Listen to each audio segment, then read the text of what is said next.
Hey guys, tonight we explore a different kind of darkness. Not the darkness of tombs or lost cities or ancient chambers sealed beneath sand. Tonight we enter the darkness of sleepless nights, of hours that stretch impossibly long, of the peculiar suffering that comes not from what happens to us but from what our own bodies will not allow. We're going to spend time with a young president, with John F. Kennedy, with the man behind the image of vigor and youth and possibility, the man who could not sleep, who moved through nights that would not end while maintaining days that demanded endless energy. We'll follow him through the architecture of insomnia, through the rooms of the White House where he paced at 3 in the morning, through the medications that kept him alive but stole his rest, through the pain that had become so constant it was no longer even recognized as pain, just as the condition of existence, through the performance that consumed the performer until distinguishing between image and reality became impossible. So before you settle in, if you'd like, take a moment to like the video and subscribe, but only if you genuinely enjoy what I do here. And let me know in the comments where you're tuning in from and what time it is for you. There's something meaningful about exploring these wakeful hours together, each of us in our own darkness, finding connection in the shared experience of night. Now, dim the lights if they're still on, get comfortable, maybe adjust your pillow one last time. Let the soft sounds of evening settle around you, and let's ease into tonight's journey together, into the gap between sleeping and waking, into the hours when darkness holds no rest. Pause. The story we're about to explore is not what you might expect, is not the story of assassination or Cold War or the Cuban Missile Crisis, though we will touch on these. This is not the story of Camelot or the space program or the civil rights movement. This is a more intimate story, a more human story. The story of what it costs to lead when your body is breaking, when sleep will not come, when pain becomes the constant companion, when performance becomes not just what you do but what you are, until there is nothing left except the image you maintain for public consumption. John F. Kennedy came to the presidency carrying the image of youth conquering age, of vigor replacing exhaustion, of a new generation taking the reins from the old. The 1960 campaign was built on this contrast: Kennedy young and energetic, Nixon tired and haggard, the future against the past. The image was powerful, was convincing, was what the nation needed to believe, but it was also in many ways a fiction, a necessary fiction, a carefully maintained illusion that required daily sacrifice of the man to preserve the myth. Behind the image was a body that had been failing since childhood.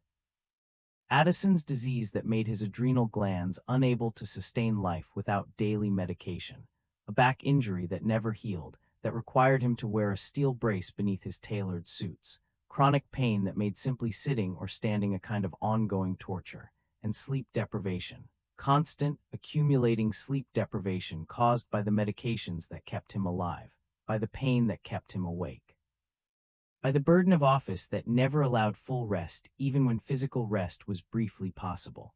We will explore 12 aspects of this hidden suffering, 12 chapters in the secret history of a presidency.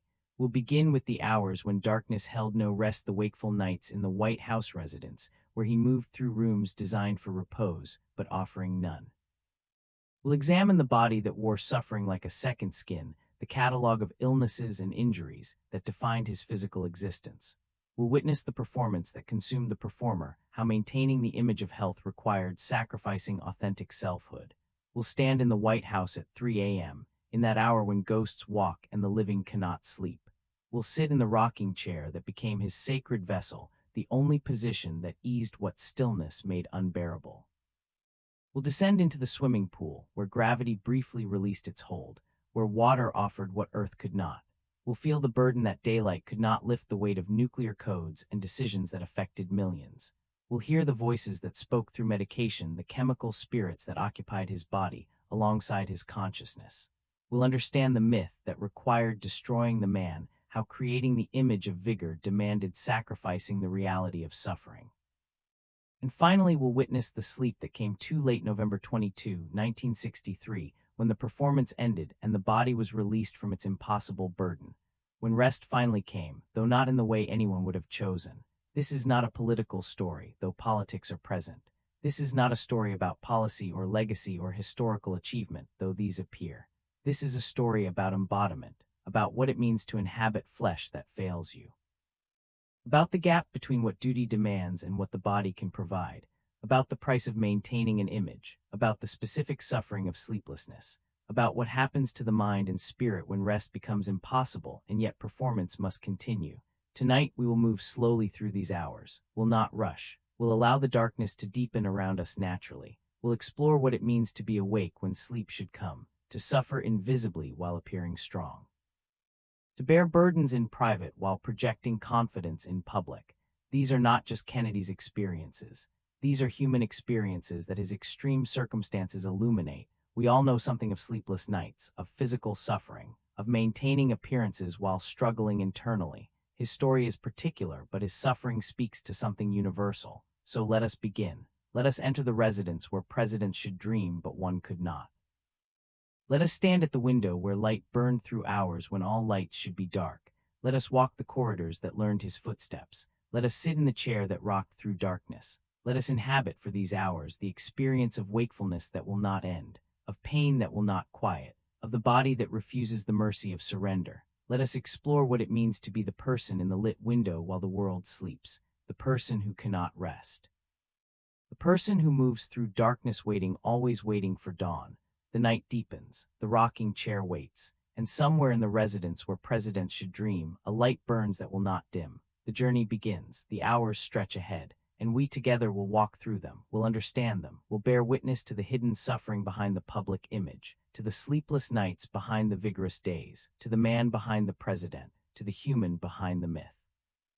In the residence where presidents should dream, there was a light that would not dim. Behind tall windows that overlooked gardens sleeping in moonlight, one window remained illuminated, always that one window, night after night, a single rectangle of golden light against the darkness of Pennsylvania Avenue, a beacon that spoke not of vigilance but of something else, something quieter. Something that those who passed by in the small hours, the night guards, the late workers returning home, the insomniacs walking the streets of a sleeping capital came to recognize. That light meant someone was awake when all the world should rest. Someone could not surrender to the mercy of unconsciousness. Someone remained trapped in the waking world while shadows deepened and stars wheeled slowly overhead.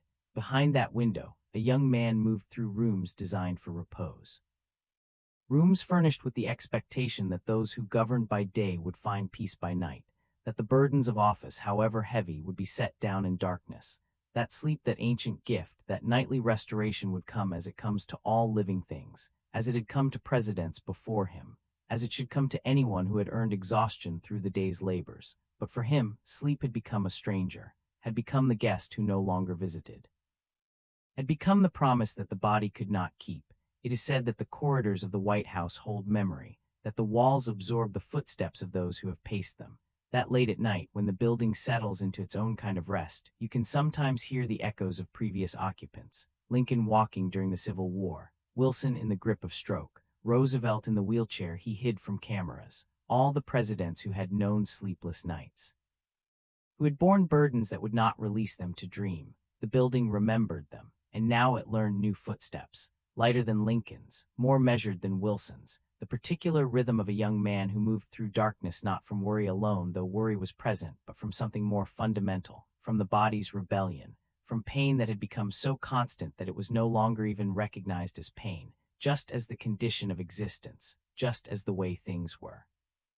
He would begin in the bedroom, would lie there first as ritual demanded, as hope suggested, would position himself carefully in the bed, adjusting pillows, finding the angle that his damaged spine might tolerate, the back brace removed for the night, that rigid frame that held him together during waking hours but could not be worn while lying down, his body released to its natural state, its broken state, the vertebrae settling into their misalignment.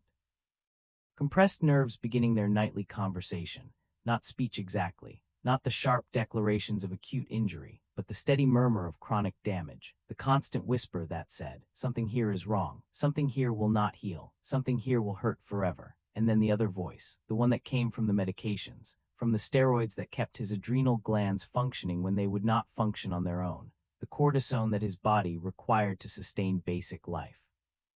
Without it, his blood pressure would fall, his systems would fail, he would weaken and eventually die. So cortisone daily, multiple times daily, the artificial hormone that replaced what nature would not provide. But cortisone brought its own demands, its own costs, among them wakefulness. Among them, the inability to slip into sleep's embrace, the mind that raced when it should quiet, the body that remained alert when it should soften toward unconsciousness, the eyes that would not close. The consciousness that would not dim. He would lie there for an hour sometimes, perhaps longer, waiting, hoping, believing that this night might be different, that this night's sleep might come as it was supposed to come. Gently, gradually, the slow fade from waking thought to dream, but it would not come. The pain would intensify with stillness. The medications would keep the mind sharp, and eventually he would accept what he already knew, that sleep was not possible yet, that the night would be long, that he would need to rise. To move, to do something with the hours that stretched ahead like an impossible distance that must somehow be crossed on foot. So he would rise, carefully, always carefully. The body no longer young despite the calendar's insistence otherwise, would wrap himself in robe and move from bedroom to study, from study to sitting room, from sitting room to the windows that looked out over gardens where stone paths wound through rose bushes sleeping their vegetable sleep, where fountains stood silent in darkness. Where the world rested while he could not. He would stand at those windows and look out into night, at the city beyond the gates, at Washington sleeping under its scattered stars, at the marble monuments catching moonlight, Jefferson, Lincoln, Washington himself, all the dead presidents who had finished their service, who had laid down their burdens, who rested now in eternal sleep while he could not rest for even one night. The rooms held their own silence, the particular quiet of a house at night. Not the silence of absence, but the silence of sleeping things. The building itself seemed to breathe around him, the old wood settling, the heating system making its small adjustments, the Secret Service stationed at their posts, present but distant, aware of his wakefulness but trained not to intrude. They heard him moving, noted in their logs the hours he spent pacing, documented the insomnia that had become as much a part of the presidential routine as morning briefings and afternoon appointments. But they did not speak of it, did not ask, were simply there, witnesses to the suffering that could not be acknowledged during daylight, that could only exist in these hours when performance was not required, when the mask could slip, when the young president could be simply a man who hurt, who could not sleep, who moved through darkness waiting for dawn. Some nights he would try to read, would select books from the shelves that lined the study, biographies of previous presidents, histories of wars and crises. Poetry occasionally, the verses that spoke to something beyond policy and strategy, that addressed the human condition in its completeness. He would sit in pools of lamplight and let words occupy the mind that would not rest, would track sentences across pages while consciousness continued its unwelcome vigil. But concentration was difficult. The medications that kept him alert also scattered his thoughts. The pain created a kind of static that interfered with attention. He would read the same paragraph multiple times, would lose the thread of argument, would close the book and simply sit, existing in the liminal space, not quite reading, not quite thinking, just being present in the wakefulness that would not end. Other nights he would move to the rocking chair, that famous chair that became part of his image, that photographers captured during meetings, that visitors commented on the president who rocked while conducting business. They thought it casual, thought it folksy. Thought it was simply his style, but it was medicine, was the only position that distributed his weight in ways his spine could tolerate for extended periods, was the gentle motion that created relief where stillness created agony. He had ordered these chairs placed throughout the White House, in the Oval Office, in the residence, in any room where he might need to sit for long hours. They were not furniture, they were medical equipment, were tools for managing what could not be cured. And in the deep night when sleep would not come and pain would not leave and medication kept his mind sharp while his body screamed for rest, he would sit in the rocking chair in his bedroom and move, forward and back, the ancient rhythm, the motion that mothers used to soothe infants. That has been human comfort since humans first discovered that movement eases what stillness makes unbearable. The wood would creak softly, the cushions would compress and release, and he would rock. Not reading now, not trying to occupy his mind, just rocking, just moving through darkness in the chair that offered what sleep could not. The gentle motion that was not rest but was something, was better than lying still, was action when action was impossible, was ritual when ritual was all that remained. What becomes of the mind that cannot rest? This was the question that haunted those hours, the question that had no answer but presented itself repeatedly. What happens to consciousness that must remain vigilant through cycles that should bring restoration?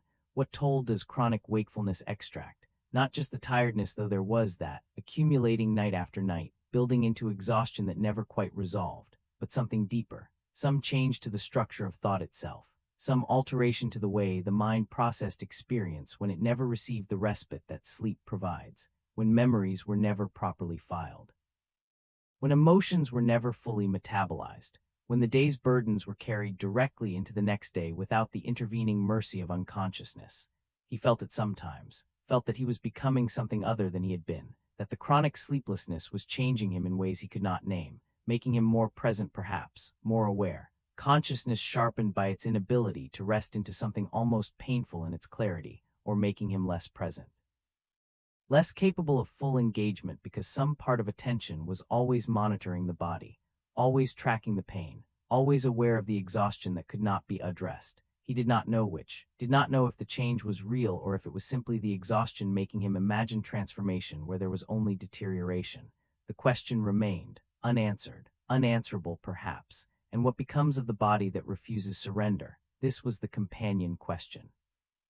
The body that would not release into sleep's restoration, that remained tense even in supposed rest, that never fully let go, never fully trusted, never fully released its vigilant guard, the muscles that would not soften, the nerves that would not quiet, the systems that continued their heightened alert long past the point where alert was necessary or useful. What price did that body pay? What reserves were being depleted? What restoration was being denied? The body requires sleep. This is biological fact. This is not optional. This is not subject to will or discipline or necessity.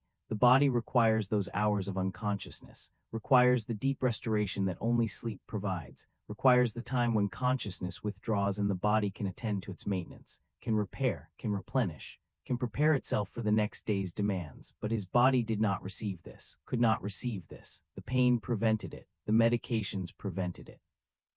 The chronic illness prevented it, and so the body continued functioning because it had no choice, because duty demanded, because the office required. But at what cost? What was being sacrificed to maintain the performance? What was being slowly consumed to fuel the days when nights brought no restoration? The light burned, hour after hour, while stars wheeled overhead in their ancient patterns, while the city slept its human sleep.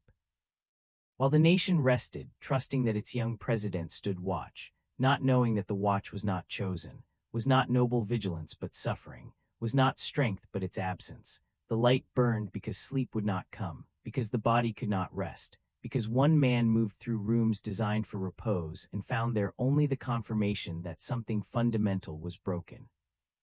That the rhythm that governs all living things, the cycle of waking and sleeping, of activity and restoration, of day and night had been interrupted, had been damaged perhaps beyond repair. And yet dawn would come, as dawn always comes. The darkness would begin to thin, the quality of shadows would change, the birds would begin their morning chorus, and slowly, gradually, the impossible distance would be crossed. Another night survived, another sleepless vigil completed. The rocking chair would cease its motion.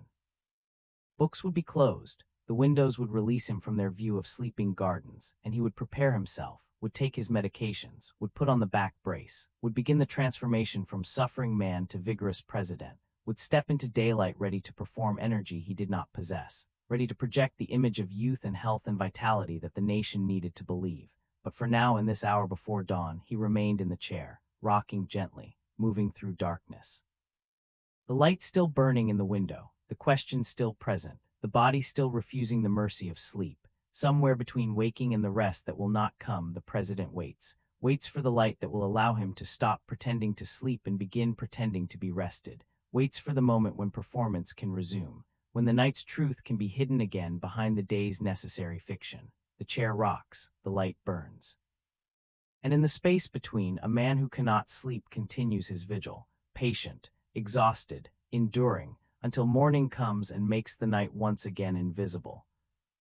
Before the presidency, before the image was carefully crafted, before photographers learned which angles made him appear strongest, before the myth of vigor was born, there was a boy, a child whose body would not cooperate with what his spirit demanded, who learned painfully early that flesh could betray ambition, that the will to act was not always sufficient to compel the body to follow, that suffering could become so familiar it was almost a companion, almost a defining characteristic, almost part of identity itself. It is said that illness teaches, that physical suffering creates a kind of knowledge that health can never access, that those who spend their childhoods in bed while siblings run and play develop a particular understanding of limitation, of vulnerability, of the gap between what one wishes to do and what the body permits. Young Jack Kennedy knew this teaching intimately, knew it in ways that shaped everything that followed, every ambition, every drive.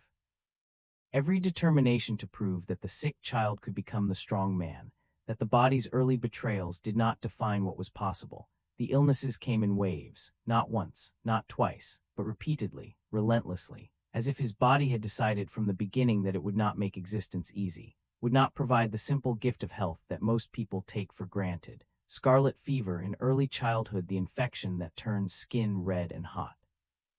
That brings fever high enough to cause delirium. That was deadly in the years before antibiotics. He survived it, but survival came with cost, with weeks in bed, with the fear that settled into his parents' eyes, with the knowledge that he was fragile in ways his brothers were not, then appendicitis, the sudden inflammation, the emergency surgery, the recovery that took longer than it should, that left him weak, that made his mother worry, that made him different, made him the one who had to be careful, who had to be protected, who could not simply be a boy among boys but had to be a patient among healthy siblings, the one whose body might fail again, who might need saving again, who carried in his flesh the evidence that he was not like the others, was not as strong, was not as resilient, was vulnerable in ways that could not be hidden or denied or overcome through will alone. And then the mysterious ailments, the ones that doctors struggled to name, that presented as symptoms without obvious cause.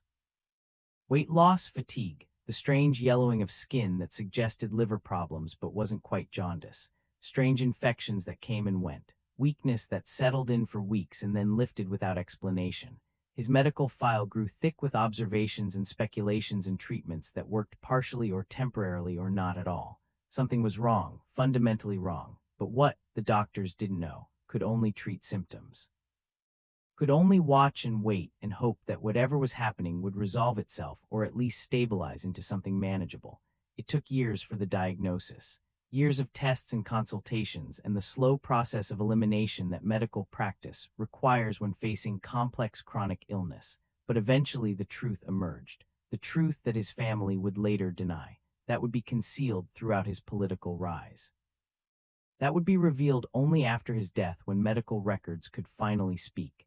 Addison's disease, the failure of the adrenal glands, the small organs that sit atop the kidneys and produce hormones essential to life, cortisol, aldosterone, the substances that regulate blood pressure, that help the body respond to stress, that maintain the basic functions required for survival. In Addison's disease, these glands fail. Slowly or suddenly, they cease producing what the body requires. Without treatment, the disease is fatal. The blood pressure drops. The body loses its ability to maintain equilibrium. Salt levels fall, sugar levels drop, the person weakens, collapses, dies. This is not speculation. This is not exaggeration. This is medical fact. Addison's disease untreated kills. The body cannot sustain itself, cannot maintain the basic chemistry of existence, cannot continue living without intervention. But treatment existed, had existed since the 1930s.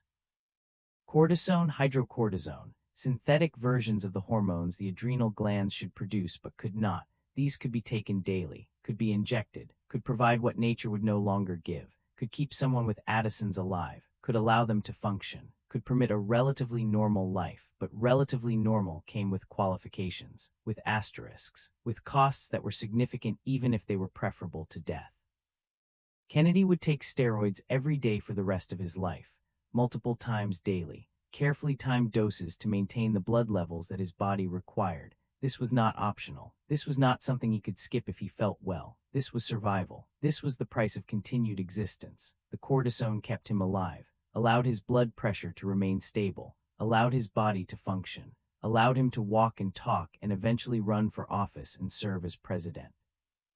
Without it, he would have died, probably in his 20s or early 30s. Probably during a period of stress when his failing glands could not produce the surge of hormones that stress demands. The medication was life itself, was the chemical intervention that stood between him and death. But the medication brought its own burdens, its own complications, its own betrayals of the body it was meant to save. Cortisone affects everything, changes everything. Because the hormones it replaces are involved in so many bodily processes, the drug can cause weight gain, the moon face, the redistribution of fat that marks long-term steroid use. It can thin the bones, can raise blood sugar, can suppress the immune system, can affect mood and mental state, can create anxiety, can create depression, can create the racing thoughts and mental restlessness that make stillness difficult, and it disturbs sleep. This is documented. This is known. This is one of the common side effects that patients taking steroids report. The medication that keeps you alive also keeps you awake, creates the particular torture of being exhausted but unable to rest, of lying in bed with a body that demands sleep and a mind that will not allow it, of consciousness that continues bright and alert through hours when it should dim. The cortisone was necessary, was life-sustaining, was non-negotiable, but it extracted payment in the form of sleepless nights. In the form of hours spent wakeful when rest should come, in the form of accumulated exhaustion that could never be fully addressed because the medication that created the exhaustion was also the medication that prevented death. And then there was the back, the injury that would define his adult life more than any other physical ailment, the pain that was with him constantly, that shaped how he moved, how he sat, how he stood, how he slept or tried to sleep. The exact origin of the injury was unclear. Some said it was football, the rough play of young men testing themselves. Others said it was war, the PT-109 incident when his boat was rammed by a Japanese destroyer, when he was thrown violently, when his body was subjected to forces it was not designed to withstand. Others suggested it was simply genetics, a spine that was structurally weak, that could not bear the weight it was asked to carry, that would have failed eventually regardless of specific injury. The cause mattered less than the consequence. What mattered was the pain, the chronic, unrelenting pain that never fully went away, that sometimes lessened but never disappeared, that was always present, even if sometimes it receded to background awareness rather than demanding full attention. The vertebrae were damaged, the discs compressed, the nerves that ran through the spinal column were affected, and so pain, constant pain, the kind that makes every movement a calculation. That makes you aware of your body in ways that health does not require. That transforms the simple act of standing or sitting or lying down into something that must be considered, must be managed, must be carefully negotiated with a body that will not cooperate. He tried surgery, not once but twice. The first surgery was supposed to fix it, was supposed to repair what was damaged, was supposed to end the pain or at least reduce it to manageable levels.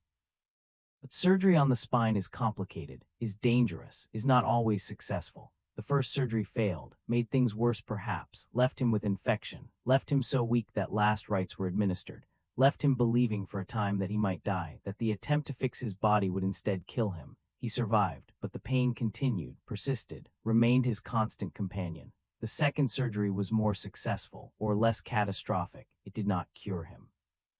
It did not eliminate the pain, but it made the pain more manageable, made it possible to function with the help of the back brace, the steel frame that would wrap his torso, that would hold his spine rigid, that would become the invisible architecture that allowed him to appear healthy, to stand straight, to walk without limping, to sit through long meetings, to project the vigor that his actual body could not naturally provide. But the brace was uncomfortable, was restrictive, made certain movements impossible, made sitting in some positions difficult, made lying down problematic because it could not be worn while sleeping. And so every night the same choice, wear the brace and be unable to rest, or remove it and allow the pain that the brace suppressed to return in full force. Either way, sleep was difficult. Either way, the body that should rest could not. Either way, the night became something to be endured rather than embraced.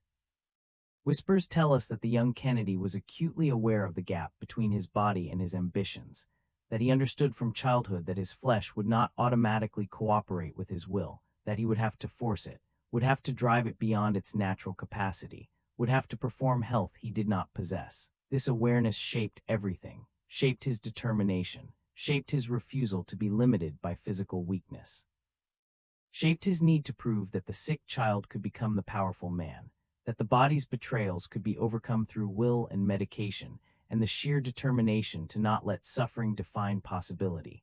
But awareness of the gap does not close it. Understanding that your body betrays you does not make the betrayal less real. Knowing that pain is constant does not make the pain less painful. The flesh remained what it was: damaged, failing, requiring constant chemical intervention to maintain basic function. The knowledge just made the suffering conscious, made it a choice that had to be made daily, made it a burden carried with full awareness rather than innocent acceptance. Some believe that this is why he drove himself so hard, why he could not rest even when rest was physically possible, why the idea of stopping, of slowing down, of acknowledging limitation felt like surrender. because he had been fighting his body since childhood, had been refusing to let it define what was possible, had been pushing past what flesh wanted in order to achieve what spirit demanded. The pattern was established early. The body says no and you say yes anyway. The body demands rest and you force it to continue. The body signals pain and you ignore it or suppress it or medicate it and continue doing what needs to be done. This creates a particular relationship with embodiment.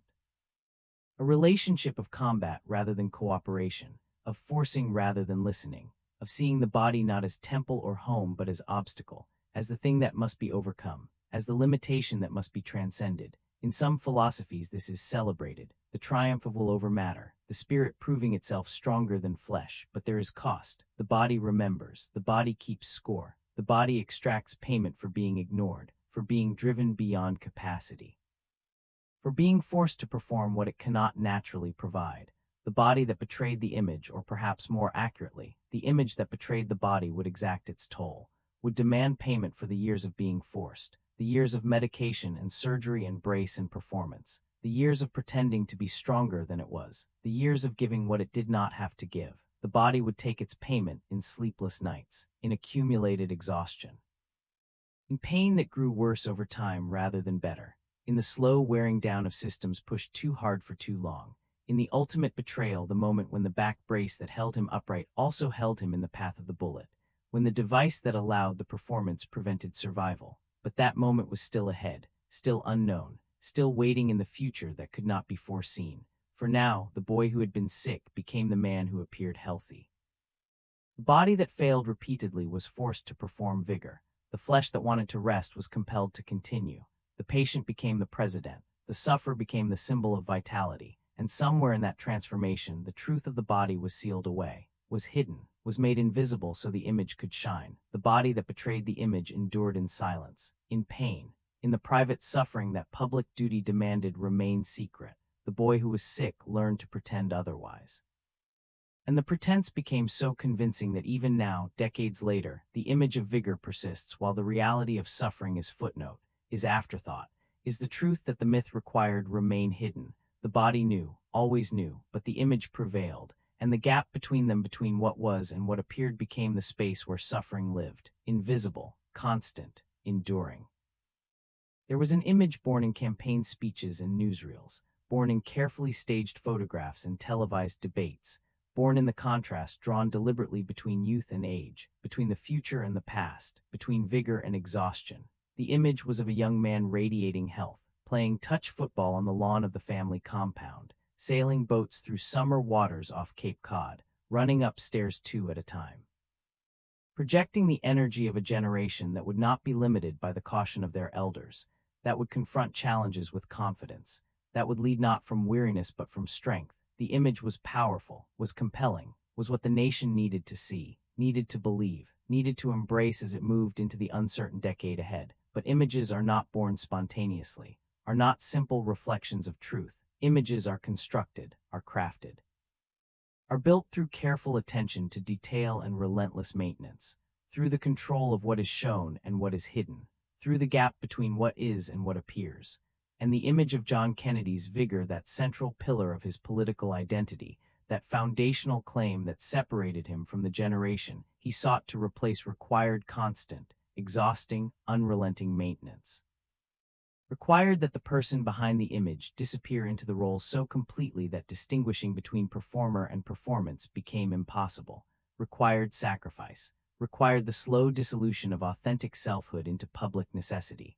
The performance began each morning, began before the day officially started, began in the private moments that should have been his own but were already given over to the ritual of transformation.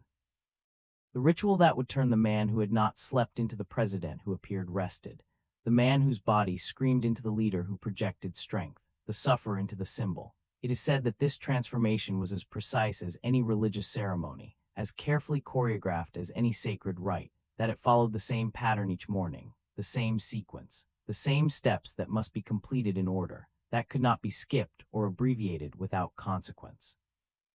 First, the medications, before breakfast, before dressing, before anything else. The pills arranged in their daily doses, the cortisone that kept dying glands functioning, the thyroid medication for the gland that also did not work properly, the testosterone to counteract some effects of the steroids, the antibiotics for chronic infections, the antihistamines for allergies, the pills that managed the colitis that made digestion painful.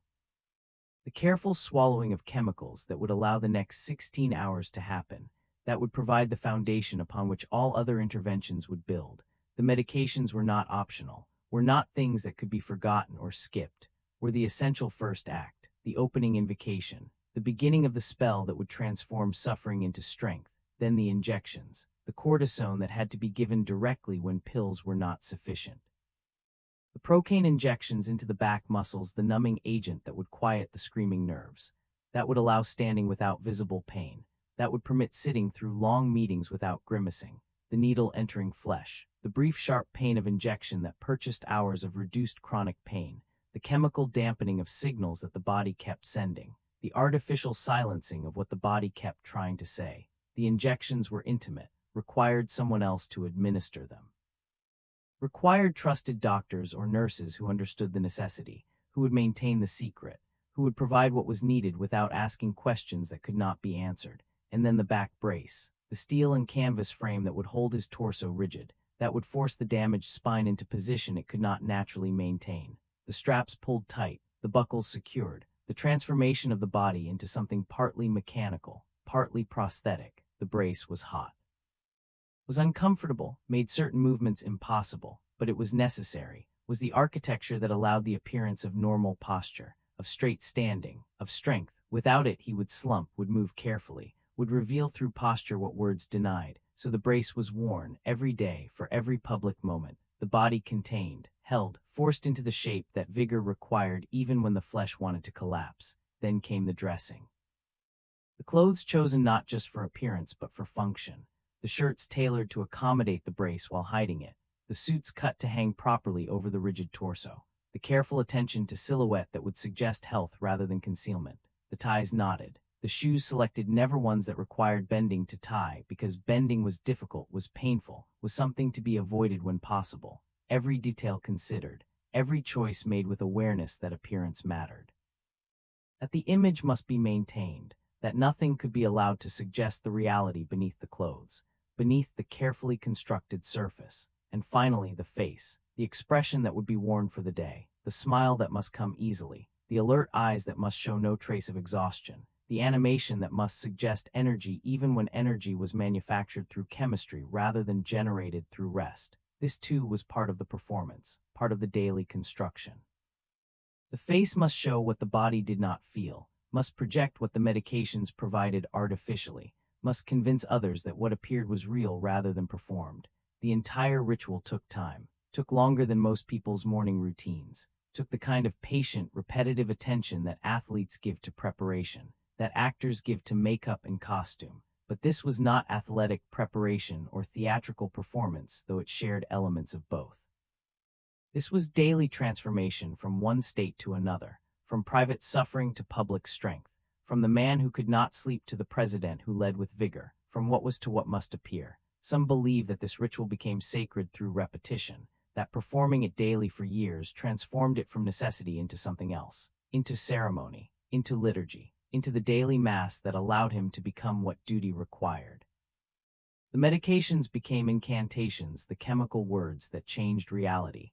The injections became communion, the piercing of flesh that brought sustenance. The back brace became vestment, the sacred garment that marked transformation from ordinary man to president. The performance became priesthood, the vocation that demanded complete surrender of private self to public role. But what does such performance cost? Not in medical terms, those costs are documented, are known, are part of the clinical record, but in human terms, in terms of selfhood, in terms of authenticity, in terms of the slow erosion of the boundary between who you are and what you perform. When does the mask become the face? When does the performance become the performer? When does the repeated act of pretending transform into a different kind of reality where the pretense is all that remains? The cost was loneliness. The particular isolation that comes from being always observed, from having no moment when the performance can stop, when the mask can fall, when you can simply be yourself without calculation or presentation or awareness that every gesture will be interpreted, every expression will be noted, every sign of weakness will be amplified. He could not rest from the performance, could not take intermission, could not have private moments that were truly private because the performance had become so habitual that it continued even when alone. Observers noted that he was always on, that even in private meetings with close advisors, he maintained the persona, the quick wit, the alert presence, the projected confidence. Some thought this was simply his personality, his natural way of being, but those closest to him recognized it as performance. As the role that had been practiced so long it had become instinctive, as the character that had consumed the actor until separating the two was impossible.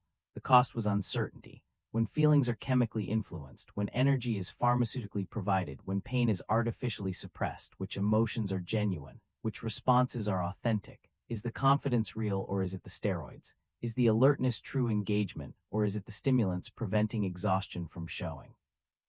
Is the calm demeanor actual peace or is it the painkillers creating emotional distance from suffering? He could not always tell, could not always distinguish between what he felt authentically and what the medications made him feel. The chemical orchestra that allowed his functioning also made all experience suspect, made authenticity uncertain, made him unsure whether the person performing was who he actually was or simply who chemistry allowed him to become. The cost was exhaustion. Not just physical exhaustion, though that was constant, but existential exhaustion. The weariness that comes from never being able to stop performing, from having no space where authentic self is permitted, from the constant effort of maintaining an image that contradicts felt experience. The gap between what appeared and what was required constant energy to maintain, required vigilance. Required the kind of attention that never rests because a single moment of inattention could reveal what must remain hidden. This exhaustion was deeper than sleeplessness. Was the exhaustion of the soul that has no place to be itself. He would perform even in rooms where he was alone, would maintain posture even when no one watched, would move with awareness of image even when image did not matter. The habit had become so ingrained that it operated automatically. The performance had consumed him so completely that he could not stop performing even when performance served no purpose, even in the residence, even in moments that should have been private. Even when his body screamed and his mind begged for rest, he would maintain the facade, would sit straight, would move carefully, would perform vigor for an audience of none. Somewhere in this dissolution, the question arose, which was real, the image or the suffering, the performed vigor or the experienced pain? The public president or the private man? And the terrible answer began to emerge that both were real and both were false, that the performance had become so complete that it was no longer merely performance, that the image had been inhabited so thoroughly that it had become a kind of truth, that the person he presented to the world was not simply a lie but was another version of self equally valid, equally authentic, equally him, just not the only him, not the complete him, not the whole truth.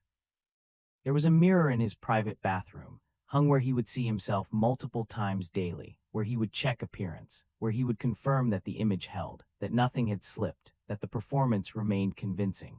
It is said that sometimes he would stand before this mirror and simply look, would study his reflection, would try to see past the surface, would attempt to distinguish the face the world saw from the face he felt he wore.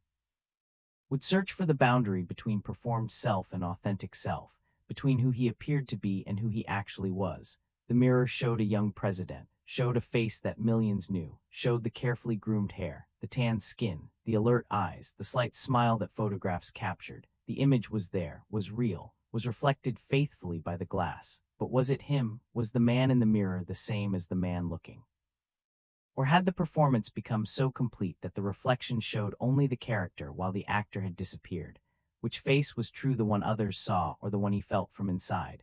Both. Neither. The answer was both. The reflection was true, he was the president, was the leader, was the symbol of vigor and youth and possibility. The performance was real in the sense that he had made it real, had brought it into being through will and chemistry and relentless maintenance. But the suffering was also true.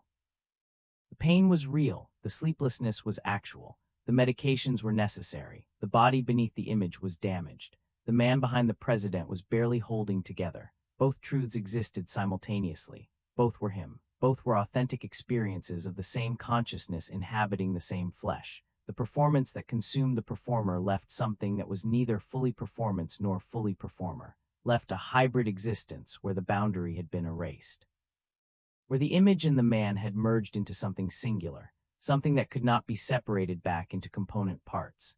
He had become what he performed. The performance had become who he was. And perhaps that was the most complete form of transformation possible, not the triumph of image over reality, but the dissolution of the distinction between them. The creation of something that was both and neither. That was wholly itself. That was the president who suffers. The performer was that performance. The man was the myth. The mirror held no answers, offered no clarity, just showed a face, just reflected light, just returned the image that was given to it, and the man looking into it would turn away eventually, would complete the morning ritual, would step into the day, would begin again the performance that had no ending. That continued until something finally stopped it, until the body could no longer be forced, until chemistry could no longer compensate, until the image could no longer be maintained because the flesh beneath it finally, absolutely, permanently failed. But that moment was ahead, for now the performance continued, the image held, and somewhere in the gap between mirror and man, between performed and real, between vigor and suffering, John Kennedy existed, complete, contradictory, both true and false, both strong and broken, both exactly what he appeared and nothing like it at all. The performance consumed the performer. And what remained was something new, something singular, something that could not exist except through that consumption. The president, the image, the man, all three, none alone, forever inseparable, forever performing, forever real. 3 in the morning, the hour when the veil grows thin, when the dead walk in memory and the living cannot find sleep, when the boundary between past and present becomes permeable, when those who have gone before seem closer than they do in daylight's rational clarity, when buildings that have witnessed much begin to speak in the language of creaking floors and settling walls, and the particular silence that is not absence of sound but presence of something else, something older, something that remembers. In the White House in this hour there is always someone awake. The Secret Service stand their posts. The night staff maintain their vigil. The building never truly sleeps, but most nights the residence itself is dark. The private quarters where the president lives are supposed to be places of rest, of restoration, of the privacy that public life otherwise denies. The lights should be out. The rooms should hold only sleeping occupants. The night should pass in the unconsciousness that all living things require. But there is a light, has been a light for months now. A single window illuminated when all others are dark. A sign that something is wrong, that someone cannot rest, that sleep has become impossible even in the hours when sleep should be inevitable. Behind that light, John Kennedy moves through rooms that are not entirely his own, that belong as much to history as to him, that have held other presidents, other men who bore impossible burdens, other humans who tried to sleep in beds that memory of the day's decisions made uncomfortable. The building remembers them all, holds their echoes, their footsteps absorbed into floorboards that have borne the weight of so much pacing, so much midnight walking, so many men who could not rest when rest was what they most needed. It is said that Lincoln walked these halls during the Civil War. The tall, gaunt president would move through the residence in the small hours, unable to silence the thoughts that came with sending men to die, that the weight of preserving the Union kept him from the comfort of unconsciousness, that he would write letters to mothers of dead soldiers while the building slept around him, that his footsteps echoed in these same corridors, that his presence, whether you believe in such things or not, left something of itself in the walls, in the floors, in the very atmosphere of the place. The building absorbed his suffering, made it part of its substance, made his sleepless vigils part of its memory, and Wilson after the stroke, after the blood vessel burst in his brain and left him partially paralyzed, partially aware, trapped in a body that would not obey, in a mind that sometimes functioned and sometimes did not. He spent his final months in the residence as a kind of ghost already, present but absent, aware but impaired. The presidency continued while he could barely move, barely speak, while his wife managed what he could not. The building held him then, held his suffering, held the particular horror of consciousness trapped in failing flesh, of knowing what you once were and seeing what you had become. The walls absorbed that too, made it part of the accumulated weight of suffering that the White House contains. And Roosevelt, who lived here for 12 years, who knew these rooms more intimately than any modern president, who navigated them in the wheelchair he hid from cameras, who moved through halls that had to accommodate his condition while maintaining the fiction that his paralysis did not exist, who performed strength from a seated position, who led a nation through depression and war while unable to stand without assistance. The building adapted to him, learned his needs, made space for the wheelchair that officially did not exist, made accommodations for the disability that could not be acknowledged. The walls remember the sound of wheels on floors. Remember the careful choreography required to maintain the image while managing the reality. These presences linger, not as supernatural phenomena, though some who work late in the White House swear they have heard footsteps when no one walks, have felt presences in rooms that are empty, but as historical weight, as the accumulated suffering of men who have occupied these spaces and left something of themselves behind. The building is not haunted in the ghostry sense, but it is inhabited by memory. By the residue of all who have walked here, all who have suffered here, all who have lain awake at 3 in the morning wondering if the decisions they made were correct, if the burdens they carried could be sustained, if morning would bring relief or only more impossible choices. Kennedy knows this history, has read about his predecessors, understands that he is not the first to pace these halls in darkness, not the first to find sleep impossible. Not the first to bear weight that will not release him even when consciousness begs for respite. There is something almost comforting in this knowledge, in understanding that others have been here before, have felt what he feels, have endured what he endures. The loneliness of the wakeful hours is slightly less lonely when you understand that you walk in footsteps worn by others, that your suffering is not unique, that the building itself has witnessed this before, will witness it again. He moves from room to room. From the bedroom where sleep should come to the study where books wait, from the study to the sitting room where the rocking chair stands, from the sitting room to the windows that look out over gardens where moonlight falls on stone paths and sleeping roses. The route varies, but the pattern remains. Movement, restlessness, the body that will not be still, the mind that will not quiet, the consciousness that continues its vigil whether he wills it or not. The building accommodates his pacing. Has accommodated the pacing of others. The floors know this rhythm. The walls accept it. The doors open silently to rooms that have held so much midnight thought, so much sleepless worry, so much human consciousness extended beyond its natural span. Whispers tell us that the walls themselves seem to breathe with him. That the building's natural sounds the settling of old wood, the expansion and contraction that temperature changes create, the small adjustments that structures make in darkness synchronize somehow with his movement, that he is not walking through the building so much as with it, that occupant and structure have developed a relationship, that they share the vigil, that he is not alone even when alone because the White House itself keeps him company, remembers him. Holds him the way it has held others who could not sleep. The portraits watch. Washington, Jefferson, Lincoln, all the dead presidents whose images hang in hallways and rooms. During the day they are historical decoration, official commemoration, the visual representation of the weight of office. But at night, in the hour when boundaries thin, they become something else, become witnesses, become the audience that watches his performance of wakefulness, become the judgment that asks, how are you bearing up? How are you managing? Can you sustain this? Will you endure? He does not speak to the portraits, does not acknowledge them directly, but he is aware of their presence, of their eyes following his movement, of the way they seem to know what he knows, that the image and the reality have diverged, that the vigorous president is also the sleepless sufferer, that public strength and private weakness exist in the same body, in the same moment, that there is no contradiction because both are true. The portraits understand. They represent men who also performed, who also suffered, who also maintained images that contradicted felt experience. They do not judge, just witness, just watch, just remind him that he is part of a long line, a succession, a tradition of men who have found these hours difficult, who have walked these halls when walking was all that remained. The Secret Service hear him, mark his movement in their logs. 300 hours, President mobile in residence. The notation is neutral, is professional. Is simply documentation of fact, but beneath the neutral language is recognition, is the understanding that this is not occasional, not rare, not the normal wakefulness that any person experiences sometimes. This is pattern, is constant, is the nightly reality that has become expected. The agents do not comment, do not ask, are trained to observe without intruding, but they know, keep their own count of sleepless nights, note the accumulation, wonder privately what this costs. What toll the chronic wakefulness extracts, whether someone should intervene, whether anything can be done, but what intervention is possible. The pain cannot be eliminated. The Addison's disease requires the steroids that prevent sleep.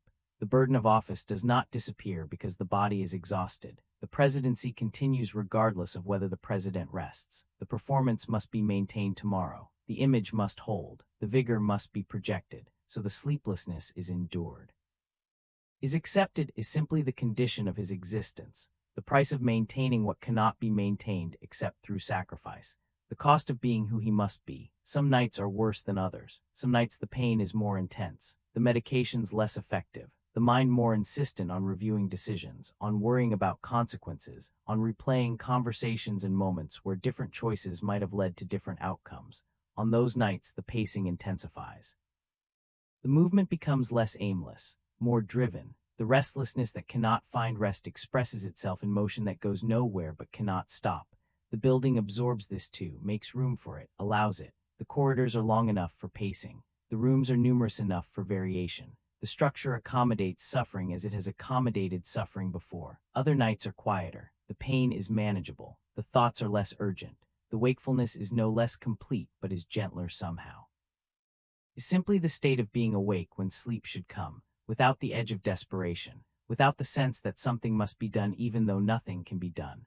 On these nights he moves more slowly, sits more, reads more. The building becomes less corridor and more sanctuary, less prison and more refuge. Not comfortable, it cannot be comfortable when rest is impossible but familiar, known. The rooms hold him without demanding anything. The walls witness without judging. The building simply is. Simply exists around him. Simply provides space for the wakefulness that has nowhere else to go. At this hour, the city beyond the gates is mostly dark. Washington sleeps. The monuments catch moonlight and hold it. The Potomac moves silently past the sleeping stones. The nation rests, trusts that their president maintains watch, does not know that the watch is not chosen, is not noble vigilance but involuntary wakefulness, is not strength but its exhaustion. They sleep while he cannot. Trust while he suffers, rest while he endures. The gap between what they believe and what is has never been wider than at 3 in the morning, than in this hour when his wakefulness is most absolute and their sleep is most complete. But perhaps this is as it should be. Perhaps leadership requires this gap, requires that the one who leads suffers what those who follow do not see, carries burdens that remain invisible, maintains vigils that go unacknowledged. Perhaps the price of being trusted is being unable to share the full truth, of maintaining the image even when the image costs everything, of performing strength so convincingly that no one knows how close to collapse you are, how little sleep you get, how much pain you endure, how fragile the whole construction is. The White House at 3 in the morning holds these contradictions, holds the president who cannot sleep in the nation that does, holds the performance and the suffering, holds the image and the reality. Holds past and present, holds the dead presidents in memory and the living one in flesh, holds everything without resolving anything, just holds, just witnesses, just continues its own existence while accommodating those who inhabit it temporarily. The building will outlast him, will hold other presidents, will witness other sleepless nights, will absorb other suffering into walls that already hold so much. The White House endures, the presidents pass through, the suffering accumulates.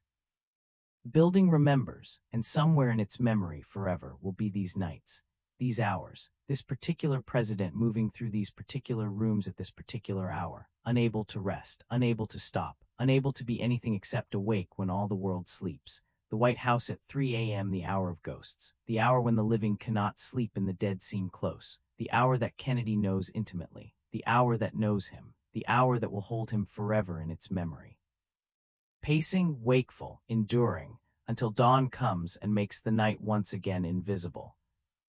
Among the furniture of state, one piece became holy through use, not through intention, not through consecration by priest or ritual, but through repetition, through need, through the body's desperate requirement for motion that eases what stillness makes unbearable. The wooden rocking chair with cushions positioned precisely, not randomly, not for casual comfort, but placed with the care that ritual demands, with the attention that survival requires. The cushions arranged to support the damaged spine at exact angles, to distribute weight in ways that allowed relief, brief relief, temporary relief, but relief nonetheless in a life where relief was rare, was precious, was worth the careful attention to positioning that most people would never understand, that most people would never need to understand. It is said that objects can absorb the suffering of those who use them.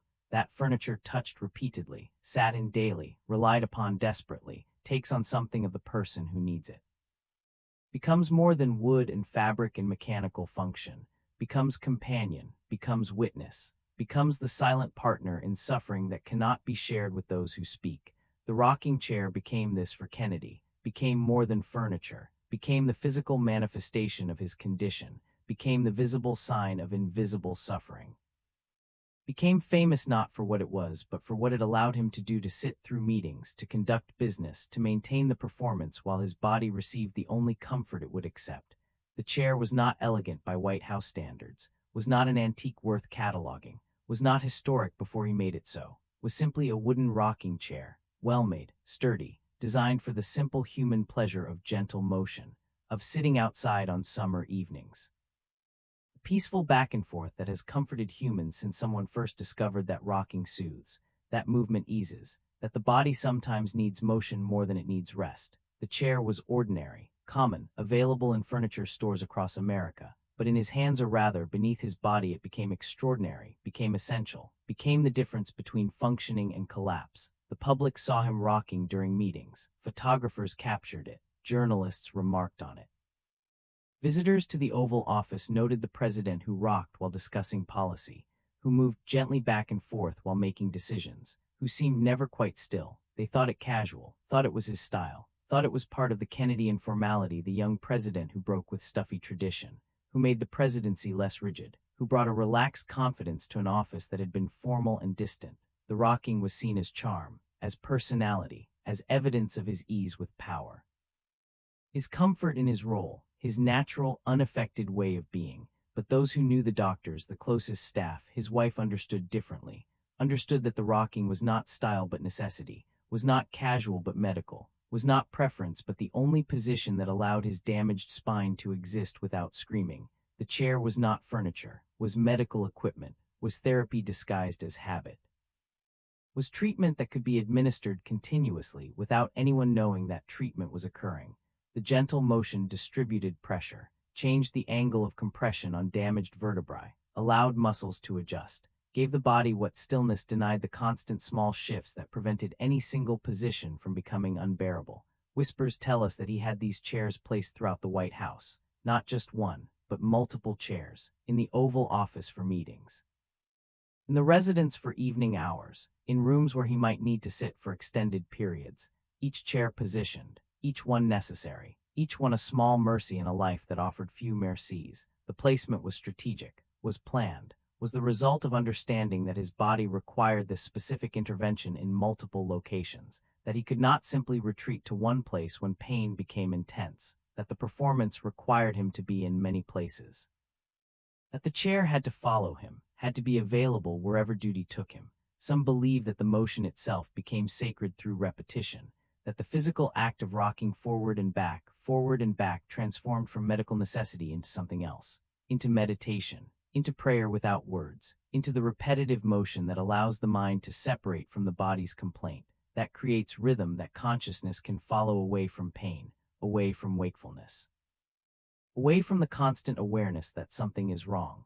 The rocking became mantra, became the physical embodiment of endurance, became the way to survive the hours that must be survived. Forward and back, the motion is ancient, is older than chairs, is the rhythm that parents have used to soothe infants since humans began having children. The rocking that quiets crying, that brings comfort, that provides the sensation of motion that developing bodies seem to need, that creates the illusion of being held, of being carried, of not being alone in distress. Mothers know this motion instinctively, know that Bobby's calm when rocked, that the gentle movement speaks some language that consciousness understands before words develop.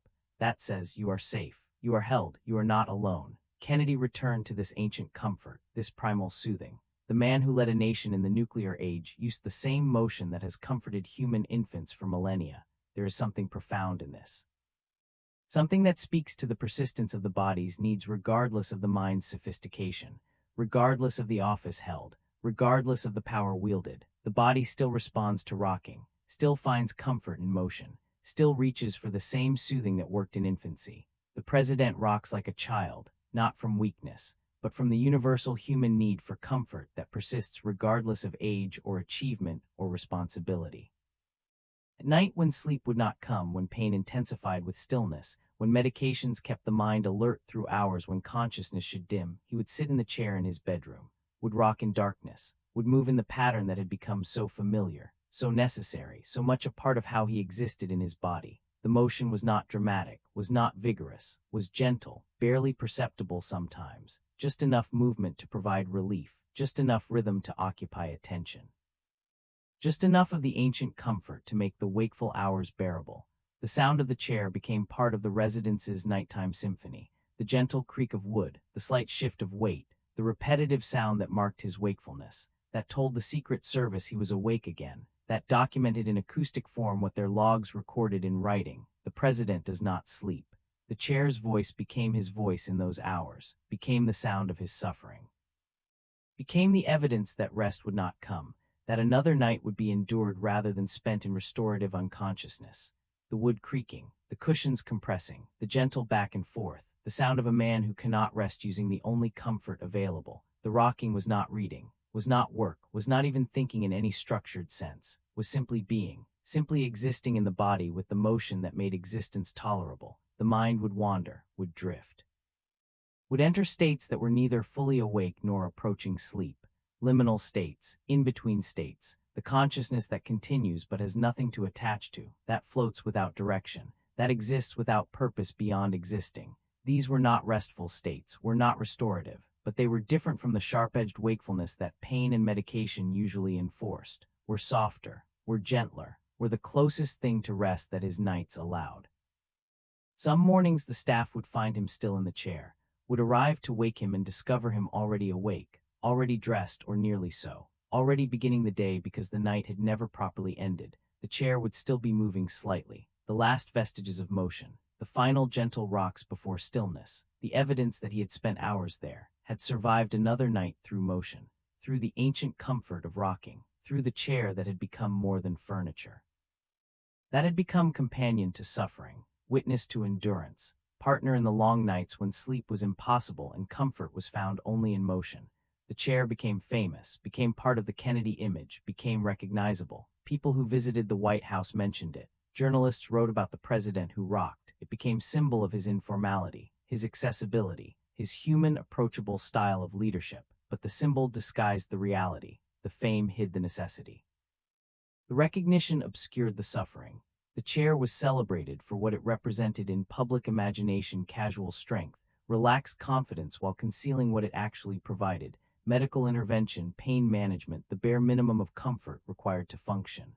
After Dallas, after the assassination, after the sudden, violent end, the chairs remained in the places where he had sat, remained with the impressions his body had left. The cushions compressed in the pattern of his weight, the wood worn smooth where his hands had gripped, the structure shaped by years of use. The chair remembered, held memory in its substance, in its wood and fabric and the slight looseness in joints that comes from constant motion. The chair had absorbed something of him, had become testimony to the hours spent rocking, to the nights survived, to the pain endured, to the performance maintained despite everything the body demanded. The chairs were preserved eventually. Became artifacts, became part of the historical record, not just as furniture but as evidence, as physical testimony to the hidden reality behind the public image. Museum curators who handle them note the wear, note the specific patterns of use, note what the chairs reveal about how he sat, how long, how often. The wood speaks what words concealed. The fabric testifies what the performance denied. The chairs remember what history tried to forget: that the vigorous president was also the suffering man, that strength was performed from a position designed to minimize pain, that leadership happened in a chair that rocked because stillness was unbearable. Empty now, the chair waits, sits in museum storage or in recreated offices where visitors can see it but not touch, not use, not experience what it provided. The chair has become symbol again, has returned to being representation rather than function, serves now to illustrate rather than comfort, to memorialize rather than provide relief. The motion has stopped. The weight that required its specific support is gone. The body that needed its precise angles no longer exists. The suffering it helped manage has ended. The chair is empty, is still, is silent except for when moved for display, for documentation, for the occasional photograph, but the impression remains in the wood, in the compressed cushions, in the wear patterns that years of use created. The chair holds absence now instead of presence, holds memory instead of body, holds testimony instead of suffering. The sacred vessel that held him through countless vigils now holds only the knowledge that it once mattered, once was necessary, once was the difference between functioning and collapse. The chair is empty, but it remembers, in the way that objects remember when they have been essential, when they have witnessed,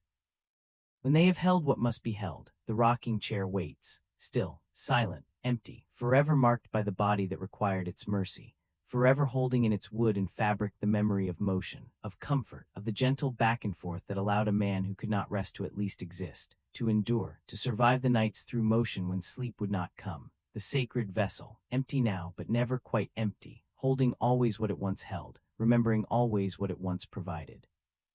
Chair, the motion, the comfort, the mercy, all preserved in wood that will outlast memory, that will testify when testimony is needed, that will remind future generations that sometimes the smallest comforts are the most essential, that sometimes an ordinary chair becomes sacred, that sometimes motion is the only mercy, that sometimes survival means rocking gently in darkness, waiting for dawn, again and again, until dawn no longer comes, until the motion stops, until the chair becomes empty.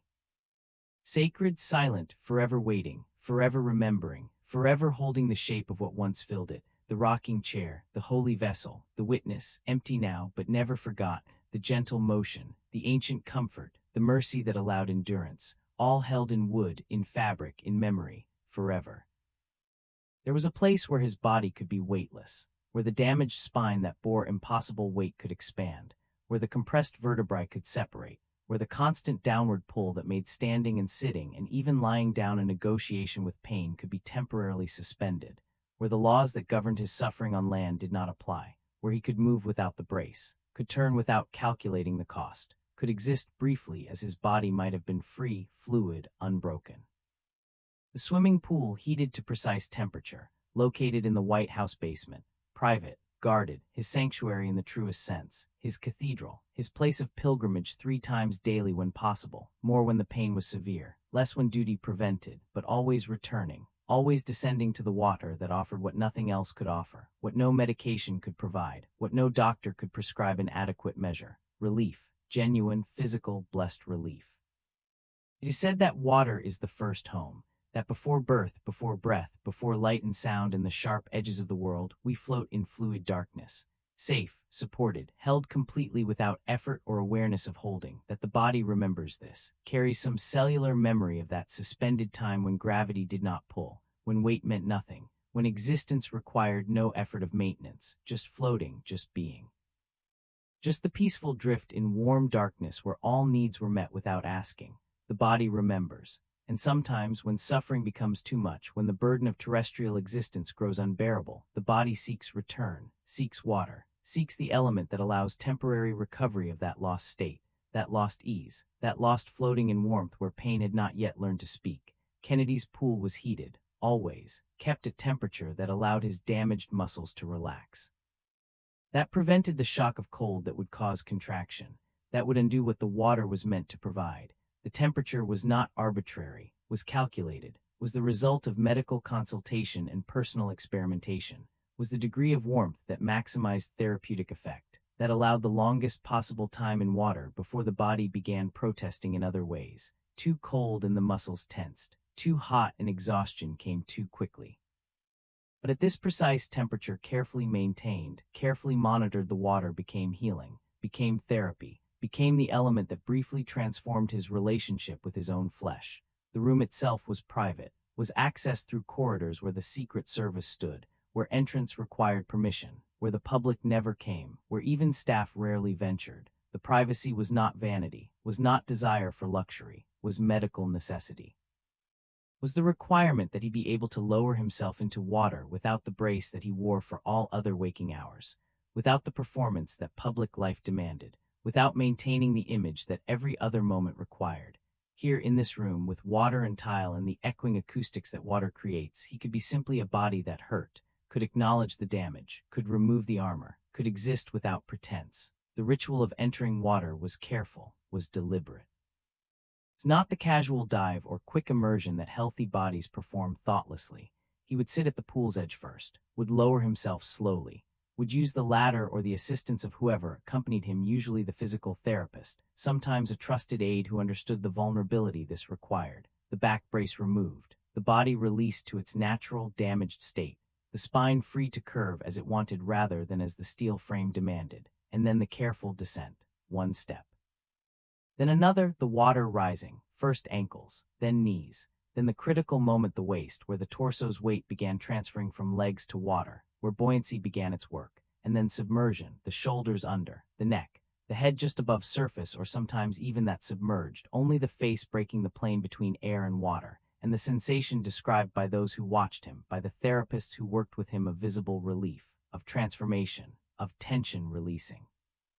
Of the body that was rigid on land becoming fluid in water, the muscles that held so tightly letting go, the compressed vertebrae beginning their expansion, the nerves that signaled constant alarm finding temporary quiet. The water held him, took the weight that his spine could not properly bear, distributed it evenly across the surface of his body, made weight meaningless, made his damage for these moments irrelevant. Some believe that the pool became more than medical intervention, became spiritual practice, became the closest thing to prayer that a man of public faith but private complexity could perform with sincerity.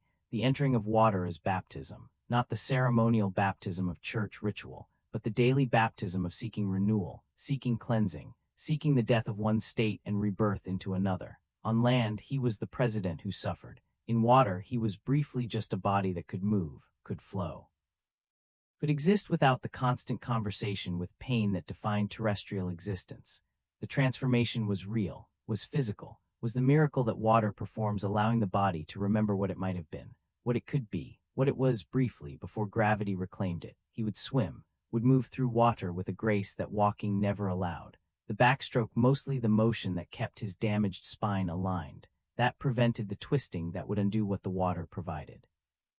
The gentle movement of arms and legs, the body gliding, the water parting and closing, the ripples spreading across the surface, the echoing room holding only the sound of his movement, of water displaced and returning, of breath measured not by pain but by exertion that was chosen, that was controlled, that was movement for its own sake rather than movement to manage suffering. The sessions lasted 20 minutes, sometimes 30 when possible. The length determined not by desire but by what the body could sustain, by when the therapeutic benefit began to diminish, by when the muscles grew tired enough that the swimming itself became work rather than relief, by when the therapist or his own awareness signaled that it was time, that he had taken what the water could give, that now he must return to land, must return to gravity, must return to the weight that spine and brace and medication would help him bear but never eliminate. At night, when sleep would not come, when pain grew too intense, when the medications had worn thin and the next dose was still hours away, he would sometimes come here, would leave the residence, would move through corridors where the Secret Service noted his passage but did not question, did not interfere, understood that this was necessary, that the pool at 3 in the morning was not indulgence but survival, that water was medicine when medicine had failed. He would come alone sometimes, would lower himself into water that glowed with underwater lights, would float in the illuminated blue-green space that existed beneath the sleeping White House, would exist in the liminal zone, neither land nor fully submerged, neither awake in the normal sense nor sleeping, just floating, just being held by water that asked nothing, that judged nothing, that simply supported. These night visits were not swimming, were not exercise, were simply floating, simply allowing the water to hold him. The body released to buoyancy, the spine decompressing, the muscles relaxing in ways they could not relax in bed or chair or any terrestrial position, the mind that also could not rest finding some ease in the sensory simplicity of water, in the muffled sound, in the gentle resistance, in the temperature that wrapped him, in the light that filtered through closed eyelids. Not sleep, not even approaching sleep, but a different state, a state where consciousness continued but suffering diminished, where wakefulness remained but pain receded, where he could exist without the constant effort that existence normally required. The pool became cathedral in the way that any place becomes sacred through devoted use, through the regularity of pilgrimage, through the transformation that occurs there and nowhere else, through the recognition that this space holds something essential, something that cannot be found in other locations. Something that the soul, if we believe in such things, or the psyche, if we prefer, requires for survival. He was not religious in any conventional sense, was Catholic by upbringing and political necessity, but his actual faith was complicated, was private, was something he did not speak of easily, but he had faith in the pool, had faith in water, had faith in the transformation that submersion provided. This was his liturgy, his daily office, his practice of devotion to the possibility of relief. The water held him without knowing it held him, without intention or awareness or care. This is what elements do. Water supports because supporting is its nature, because buoyancy is physics, because density and displacement create forces that have nothing to do with mercy or compassion or awareness of suffering. The water just was, just existed, just performed its physical properties. But for the body submerged in it, for the consciousness experiencing the relief, the water became more than H2O molecules, became grace, became the intervention that should not work but did, became the mercy that required no sentience to provide mercy. The water held him, that was enough, that was everything. Whispers tell us that sometimes he would cry in the pool. That the privacy in the water itself which hides tears, which makes moisture on the face natural allowed release of emotions that could never be shown on land. That the man who performed strength constantly could acknowledge weakness here, could allow the grief of suffering, could permit the tears that pain and exhaustion and the impossible burden of office created but that he could never show. The water received them, made them invisible, made them permissible. The pool became confessional in this sense. The place where what could not be acknowledged elsewhere could be acknowledged, where the performance could stop, where the mask could dissolve, where he could be simply a man who hurt, who was tired, who sometimes felt overwhelmed by what was asked of him. The water witnessed, the water held, the water asked no questions and offered no judgment, just continued being water, just continued providing what water provides, support, suspension, the brief escape from gravity's constant demand. But the pool could not hold him forever, could not become permanent residence, could not replace the terrestrial existence that duty demanded. The sessions ended, the time came to emerge, to return to land, to feel gravity reassert itself, to experience the weight returning, to watch the transformation reverse, the body that was fluid in water becoming rigid again on land, the spine that had expanded compressing again under the body's weight. The muscles that had released tensing again to manage what they must manage. The return was always difficult, was always a kind of loss, was leaving the one place where his body functioned as it should and returning to the place where it functioned only through constant intervention. He would sit at the pool's edge after, would let the water drain from his body, would delay slightly the moment of full return. The therapist or aide would wait patiently, would understand that he needed these moments. Needed the transition, needed to prepare himself for gravity, for the brace that would go back on, for the performance that would resume, for the return to being the president rather than just a man in water. The pool could provide relief but could not provide escape, could offer temporary transformation but not permanent change, could suspend the laws of gravity but could not eliminate them. The pool remained available, remained part of his daily routine. Remained the place he returned to 3 times daily when possible. The morning session before the day's demands began, the afternoon session to manage the accumulated pain of hours upright, the evening session before attempting sleep, and sometimes, when sleep would not come, the night session, the unscheduled pilgrimage, the desperate seeking of relief when nothing else worked. The pool was always there, always heated, always waiting, always ready to receive him, to hold him, to provide what it could provide.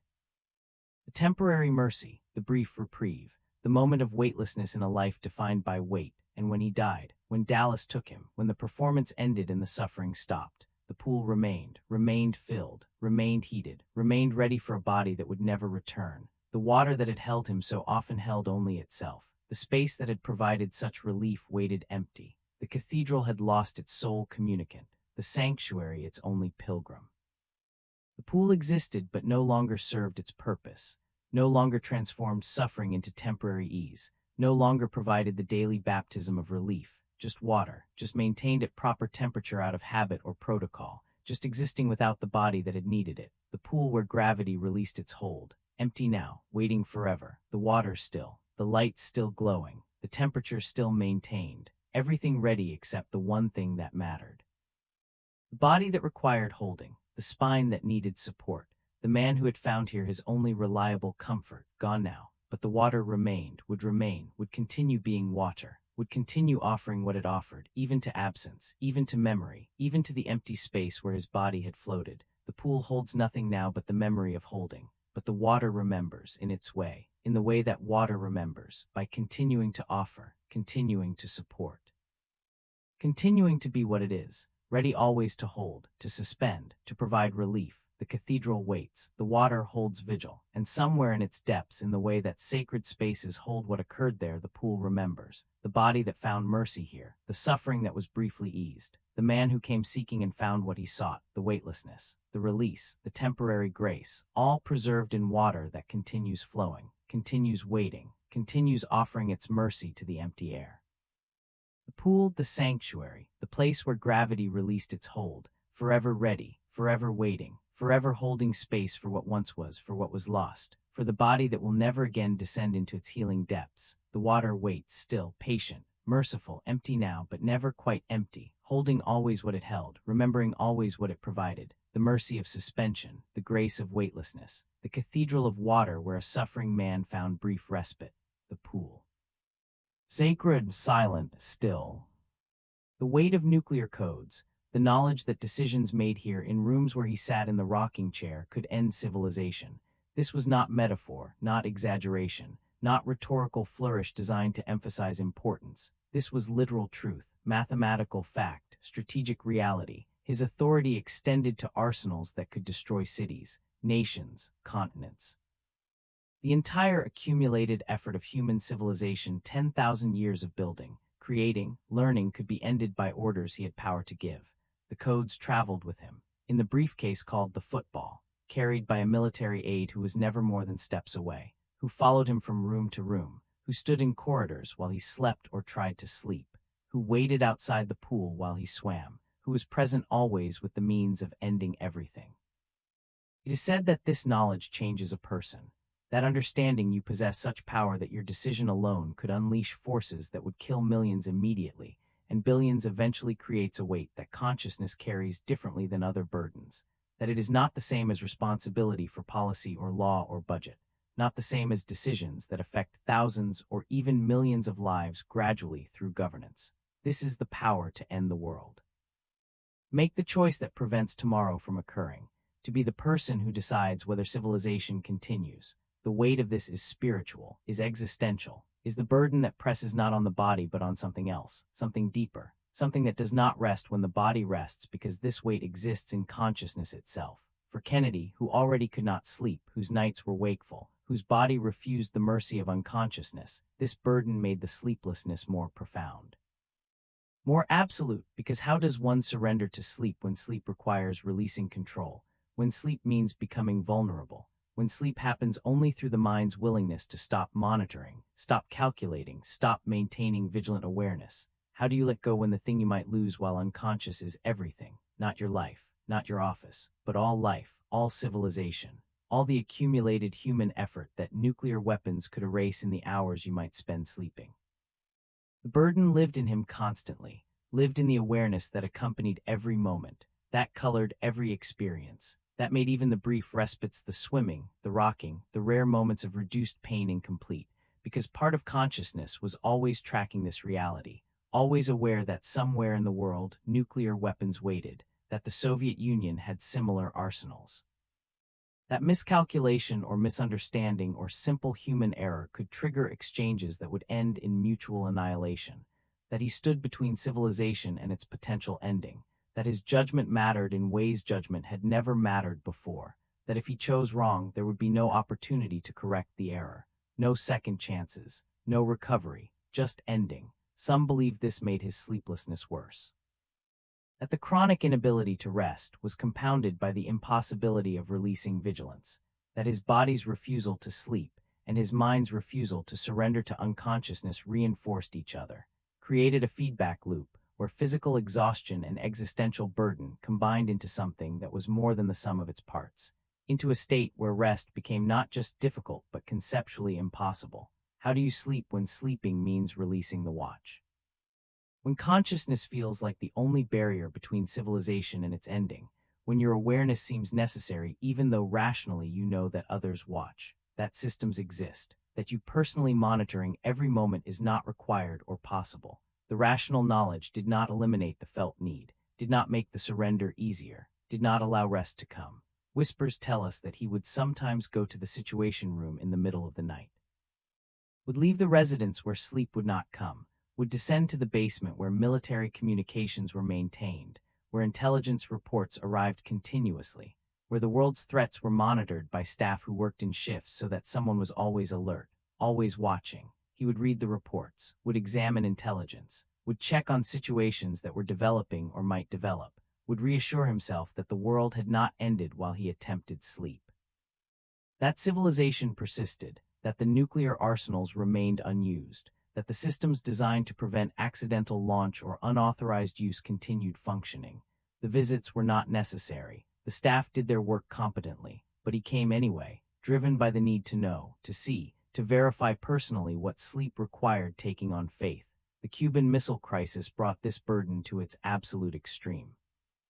Brought the theoretical possibility of nuclear war into concrete immediacy, brought the calculations and contingencies and careful plans into the realm of actual decision, of choices that must be made now, of judgment that would determine whether civilization survived. October 1962, 13 days when the world came closer to nuclear war than it had been before, closer than it has been since.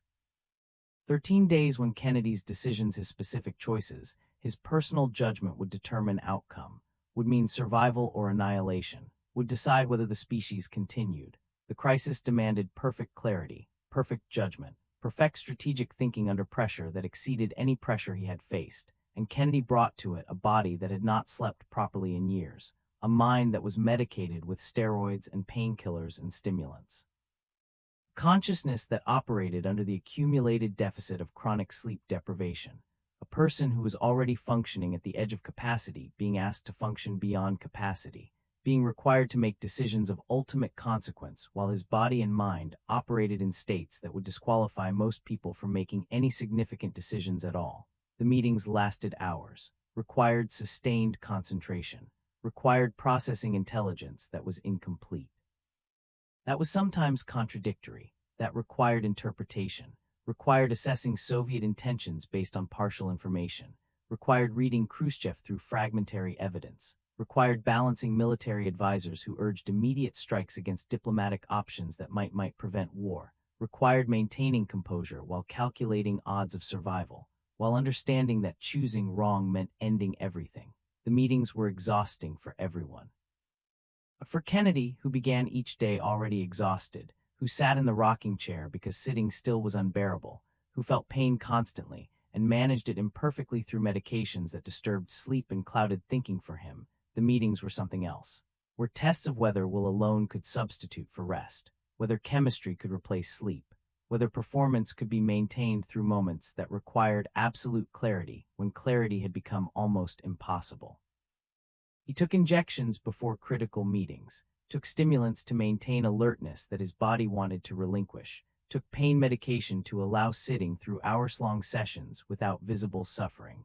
The chemical balance required to function was constantly adjusted, was constantly managed by doctors who understood they were not treating illness in any normal sense, were managing an impossible situation.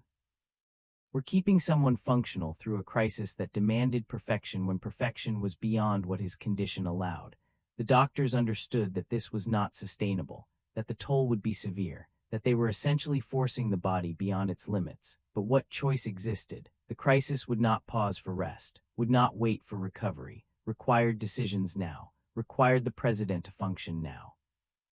Required whatever interventions allowed him to meet the demands that could not be avoided or postponed.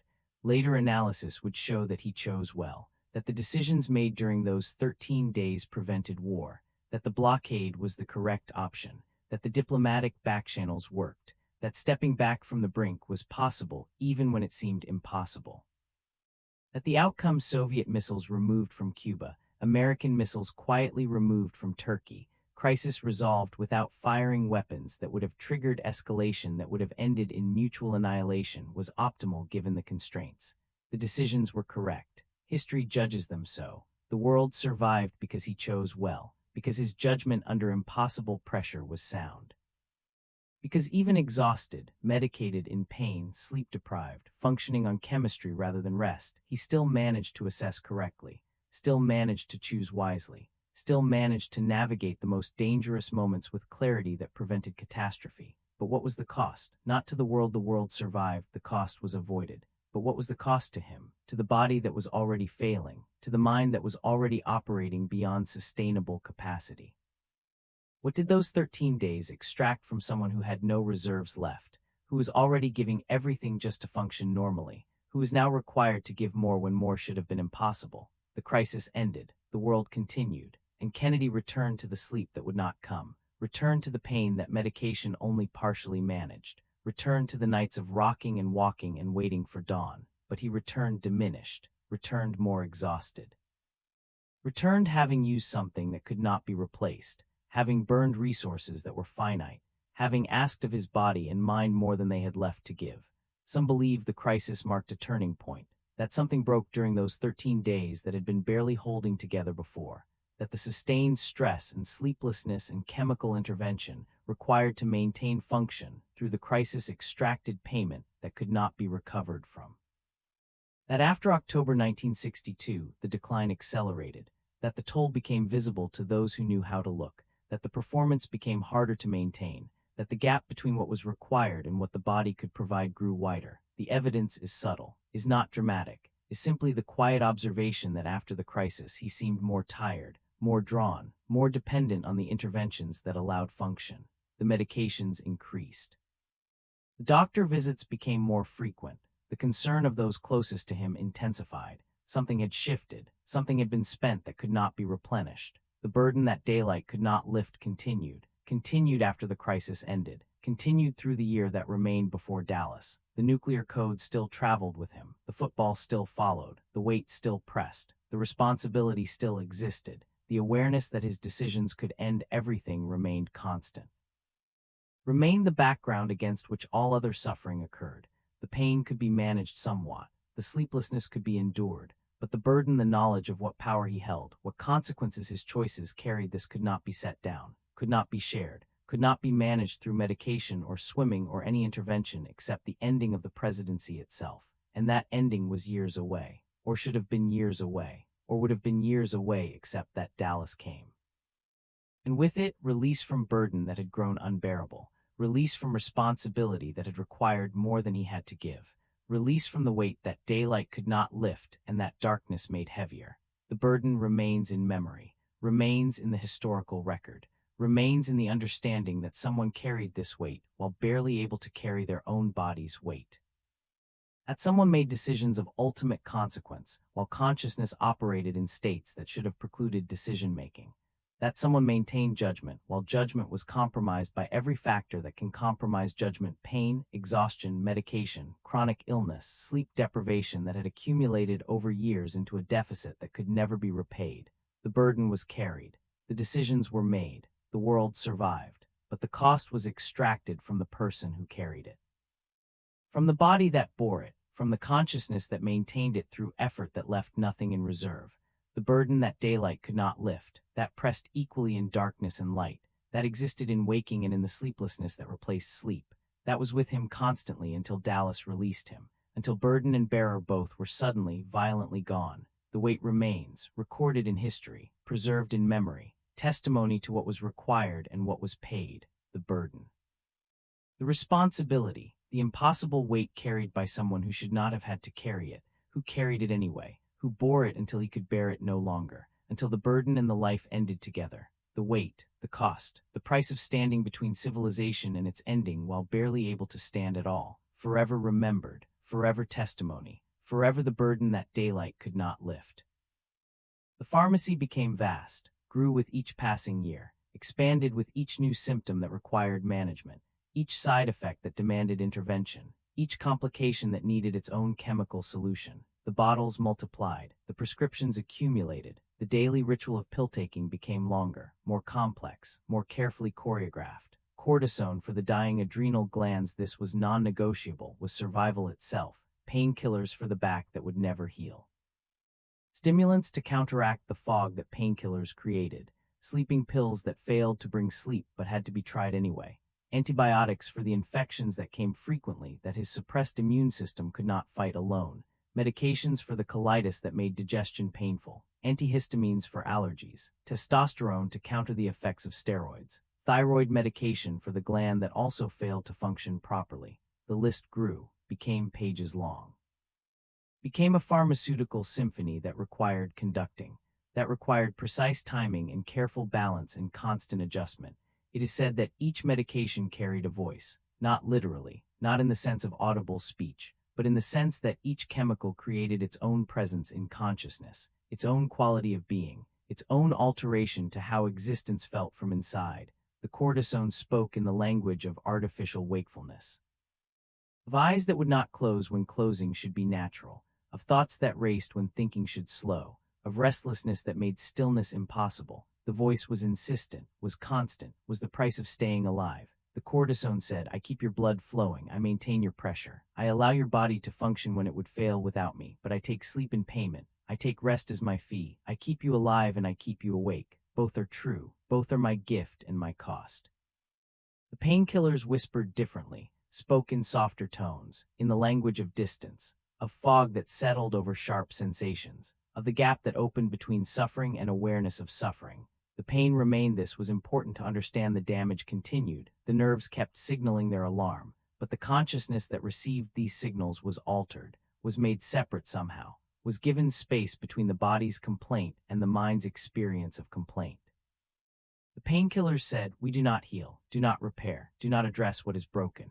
We only create distance, only make the suffering feel farther away, only allow you to function despite what continues beneath our chemical veil. We are merciful in our way, but mercy is not cure, distance is not healing, and we bring our own costs: the fog, the dulling, the way we make all sensation less immediate, less vivid, less real. And then the stimulants, these spoke loudly.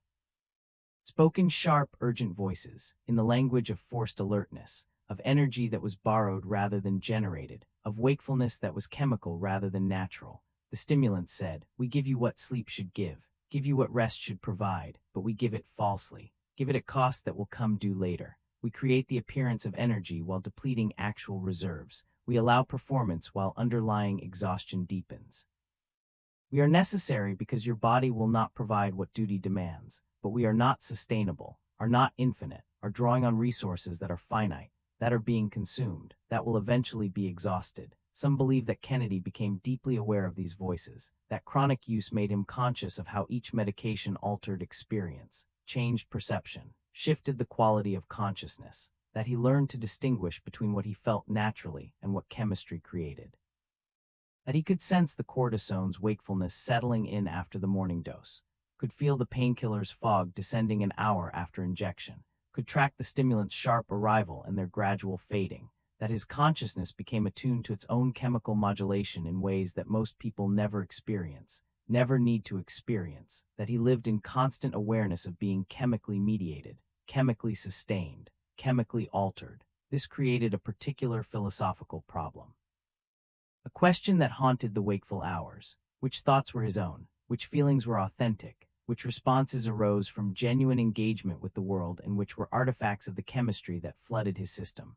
When he felt confident, was that genuine assessment of situation, or was it the steroids creating false certainty? When he felt calm despite crisis, was that wisdom, or was it the painkillers creating emotional distance?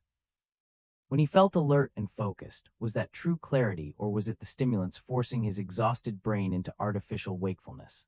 The question had no answer, or rather the answer was that distinguishing became impossible, that after years of constant medication, after daily chemical intervention, after consciousness had never existed unmediated, determining what was naturally him and what was pharmaceutically created became an impossible task. The medications spoke constantly. Spoke through his body, spoke as his body. The line between Kennedy-person and Kennedy-medicated body dissolved. He was not someone who took medications. He was someone composed of medications. Someone whose existence was possible only through constant chemical intervention. Someone whose consciousness was shaped by pharmacology as much as by experience or genetics or will. The medications were not something he took. They were something he was, were part of his substance. Were woven into the fabric of his being so thoroughly that extraction would have meant dissolution, would have meant death literally in the case of cortisone, functionally in the case of the others. Whispers tell us that late at night, in the hours when sleep would not come, he would sometimes try to separate the voices, would attempt to determine which parts of his experience belonged to which medications, would conduct experiments in consciousness. Would try to track the timeline. This feeling arrived 1 hour after that injection. This thought emerged 30 minutes after that pill. Would attempt through careful attention to map his own chemical composition, to understand how he was being constructed moment by moment through the substances that entered his bloodstream. The effort was perhaps futile, was perhaps impossible, but it was something to do in the wakeful hours, some way to occupy consciousness that could not rest. Some method of investigation when the subject being investigated was his own existence. The medications created a chorus, each voice contributing, each chemical adding its particular quality to the sum total of experience, and the sum was Kennedy existed, was the consciousness that made decisions, that led the nation, that stood in Dealey Plaza on November 22, 1963. The medications were not separate from him, were not external to his being. Were not things that happened to him while his essential self remained unchanged. The medications were him, were constituent parts of his existence, were how he existed in the world. The pharmaceutical Kennedy was the actual Kennedy, the only Kennedy who could function, who could serve, who could maintain the performance that duty required, but this meant that authenticity became complicated, became perhaps meaningless. If consciousness is shaped by chemistry, not just metaphorically but literally, through substances that alter neurotransmitters and hormone levels and the basic functioning of cells, then what is authentic? What is the real self beneath the chemical mediation? And the troubling answer, perhaps there is no real self beneath. Perhaps the chemically mediated consciousness is the real consciousness, is the only consciousness. Is not a distortion of something more genuine, but is itself the only reality that exists. This realization could be terrifying or liberating depending on perspective. Terrifying if you believed in some essential self that medication obscured. Liberating if you accepted that the self is always constructed, always the sum of influences chemical, environmental, genetic, experiential, that there is no pure, unmediated consciousness, that we are all composed of forces that shape us. Kennedy's were simply more visible, more dramatic, more obviously chemical, but not fundamentally different from the forces that shape all consciousness, all identity, all sense of self. The voices continued speaking, through days when decisions were made, through nights when sleep would not come, through the Cuban Missile Crisis when stakes were ultimate, through ordinary moments when nothing particular happened. The cortisone maintained its constant whisper, alive but awake, functioning but sleepless. The painkillers murmured their fog, distant from suffering but distant from everything. The stimulants shouted their false energy, alert but depleting, functional but unsustainable. And Kennedy, the sum of these voices, the product of these chemicals, the consciousness constructed through pharmaceutical intervention continued governing, continued performing, continued existing in the only way he could exist. Some believe the voices grew louder over time. That as dosages increased, as medications multiplied, as the pharmaceutical regimen became more complex, the chemical presence in consciousness became more dominant, more impossible to ignore. That by the end there was little distinction between Kennedy and his medications, that he had become essentially pharmaceutical, a walking pharmacy, a consciousness composed primarily of chemical interventions, with perhaps some small remainder that was naturally him. But that remainder, if it existed, was impossible to isolate, impossible to identify, impossible to distinguish from the chemical chorus that surrounded and infused it. The medications spoke their final words in Dallas, spoke as his body failed, as consciousness ended, as the pharmaceutical symphony suddenly stopped. The cortisone that had kept him alive could not keep him alive against bullets. The painkillers that had created distance from suffering could not create distance from fatal wounds. The stimulants that had forced wakefulness could not prevent the final permanent sleep. The voices fell silent, all at once. The complex chemical balance that had maintained Kennedy's functioning president collapsed. The medications remained in his bloodstream for hours after death, half-lives slowly decreasing, concentrations gradually falling. But the consciousness they had shaped was gone. The body they had sustained was still. The voices they had spoken through had no listener remaining. The pharmacy was inventoried after his death, the medications catalogued, the prescriptions documented, the full extent of the chemical intervention revealed, and people were shocked, were disturbed, were confronted with evidence of how completely he had been sustained through pharmacology, how impossible his functioning had been without constant chemical support, how the vigorous president had been essentially a pharmaceutical construction, a person composed more of medications than of natural functioning. The revelation changed understanding, changed the historical record, changed how his presidency was assessed, but it could not change that he had functioned, had served, had made decisions that prevented war, had led despite everything his body and the medications made difficult. The voices spoke through him, but he spoke too, somewhere in the chorus, somewhere in the chemical symphony. Kennedy existed, made choices, led, endured. The voices that spoke through medication have fallen silent now. The bottles are empty, the prescriptions have expired, the chemical chorus has disbanded, but the questions remain, the philosophical puzzles persist. What was authentic in a consciousness so thoroughly mediated? What was real in a performance so dependent on chemistry? What was Kennedy in a being so composed of medications? And perhaps the answer is all of it was real, all of it was authentic, all of it was him. The medications and the man were not separate, were not in conflict.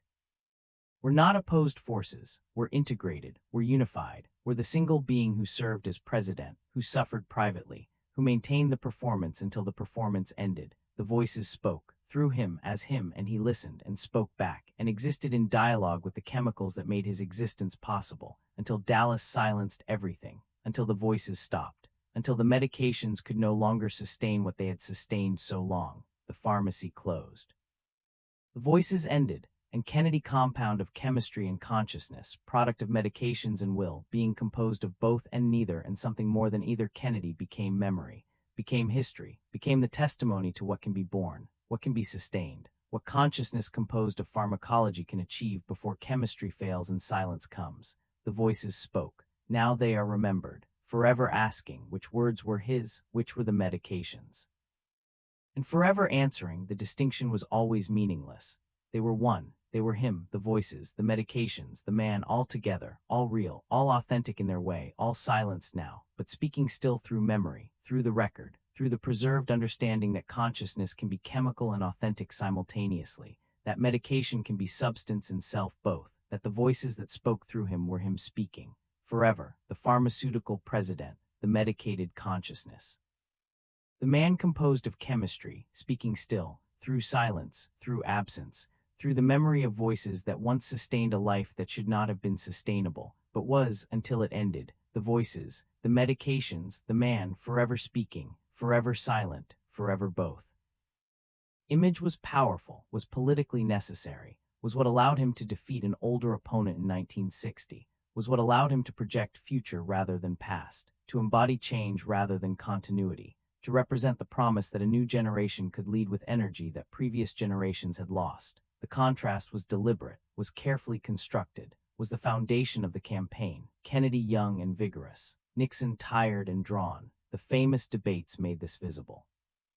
Made it undeniable. The camera showed Kennedy confident, rested, energetic, showed Nixon pale, sweating, uncomfortable. The visual contrast created political reality, created the perception that became truth, that youth and vigor would replace age and exhaustion, that the future was arriving to displace the past. But creating this image required sacrifice, required the man behind it to disappear into the myth so completely that retrieval became impossible. Required Kennedith person to be consumed by Kennedith image until the distinction dissolved, until the performance was not something he did, but something he was, until authenticity itself became meaningless because the performed self was the only self that could exist publicly, and public existence was the only existence that mattered. The private man, the one who suffered, who could not sleep, who took dozens of medications daily, who wore a steel brace beneath his suits, who could barely walk some mornings, this man had to be erased, had to be made invisible, had to cease existing in any way that public awareness could access. It is said that this erasure was not sudden, was not accomplished in a moment, was gradual, was the accumulated result of thousands of small concealments. Thousands of moments when the truth was hidden and the image was maintained. Each time he stood when standing hurt, each time he smiled through pain, each time he projected energy he did not possess, each time he moved with apparent ease when every motion required calculation and control. Each concealment was small, was manageable, was simply what the situation required, but accumulated over months and years, the concealments became something else, became not just hiding truth but replacing it. Became not just performing vigor but actually being vigorous in every way that mattered publicly.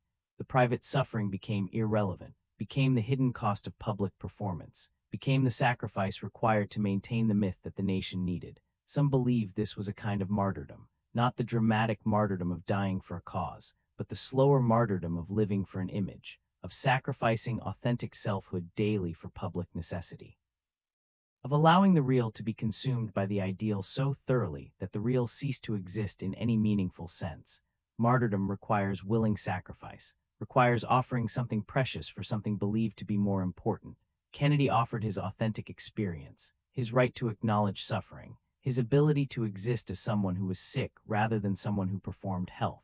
He offered this willingly, not because he wanted to suffer invisibly, but because leadership seemed to require it, because the role he had accepted seemed to demand this particular sacrifice, because there was no other way to be who he needed to be while being who he actually was. The language of martyrdom might seem excessive, might seem like romanticizing what was simply political necessity, but there is something genuinely spiritual in this kind of sacrifice, something that touches on questions of identity and existence that religions have always grappled with.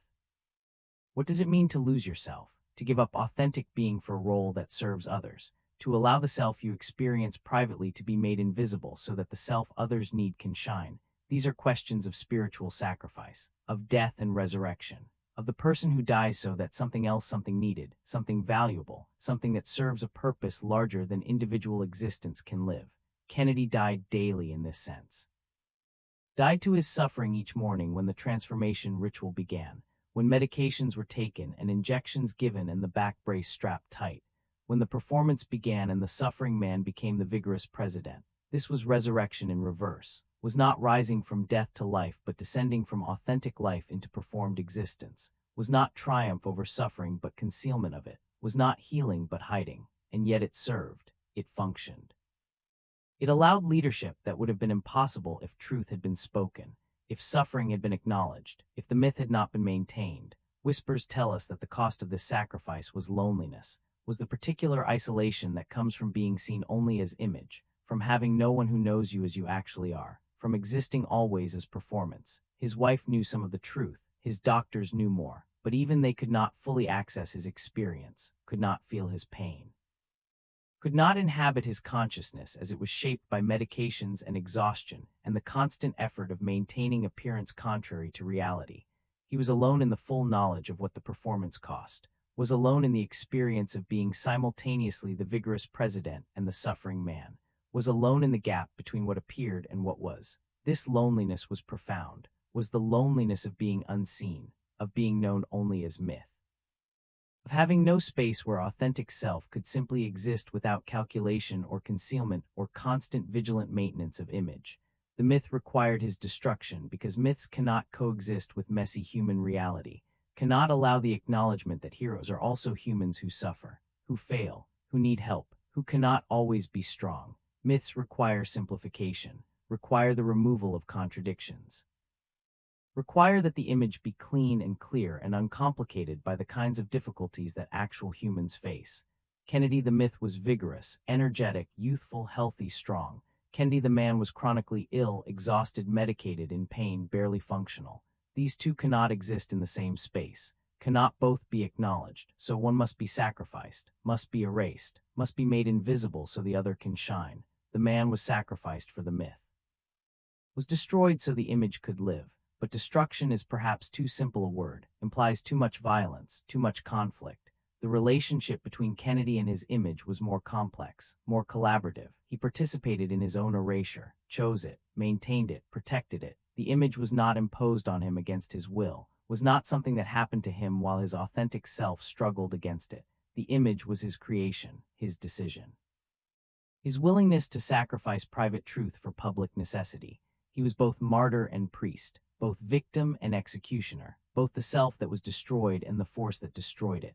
This complexity makes judgment difficult, makes it hard to say whether what happened was tragedy or triumph or something that partakes of both.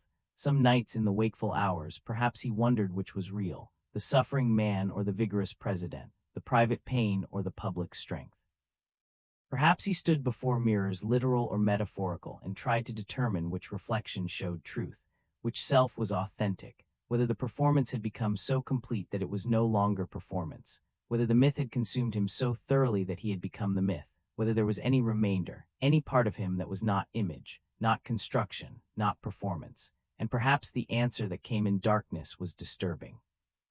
Was the realization that the distinction no longer mattered, that he had become what he performed, that the myth and the man had merged into something singular, something that was both and neither. The myth succeeded. This is what makes the story complete, makes it tragedy or triumph depending on perspective. The image of Kennedy's vigor persists, lives in historical memory, lives in the photographs of touch football and sailing, lives in the speeches that project confidence and energy. Lives in the cultural memory of Camelot, the brief, shining moment of youth and promise. The myth one became the dominant reality, became what people remember and believe and teach to new generations. And the man, the one who suffered, the one who could not sleep, the one who took dozens of medications daily, the one who wore a steel brace and rocked in chairs and found relief only in swimming pools, that man became footnote, became afterthought. Became the hidden story that emerged only decades later when medical records were finally released, when historians began examining the gap between image and reality, when the cost of the performance could finally be calculated and acknowledged. This is what the myth required that the suffering remain invisible even after death, required that the performance continue in memory after the performer was gone, required that future generations know the image and forget the man. Or not forget exactly, because the medical evidence exists, because the truth has been documented, but relegate to secondary importance, make peripheral, make less significant than the central story of vigor and leadership and achievement.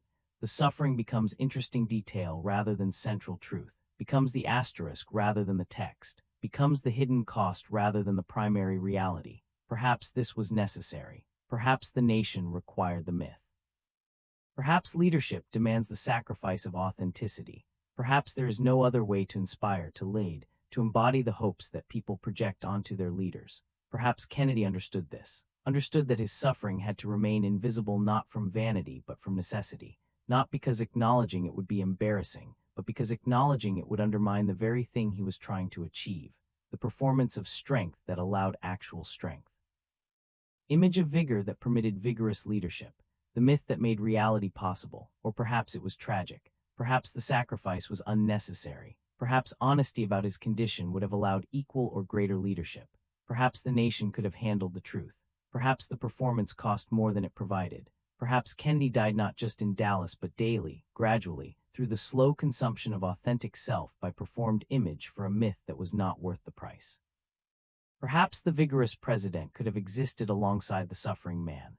Perhaps both could have been acknowledged. Perhaps the gap between image and reality did not need to be so vast, so carefully maintained, so completely invisible. The answer is unknowable. History provides no controlled experiments, no way to test what would have happened if different choices had been made. What remains is only what occurred, the myth that required destroying the man, the image that consumed the reality.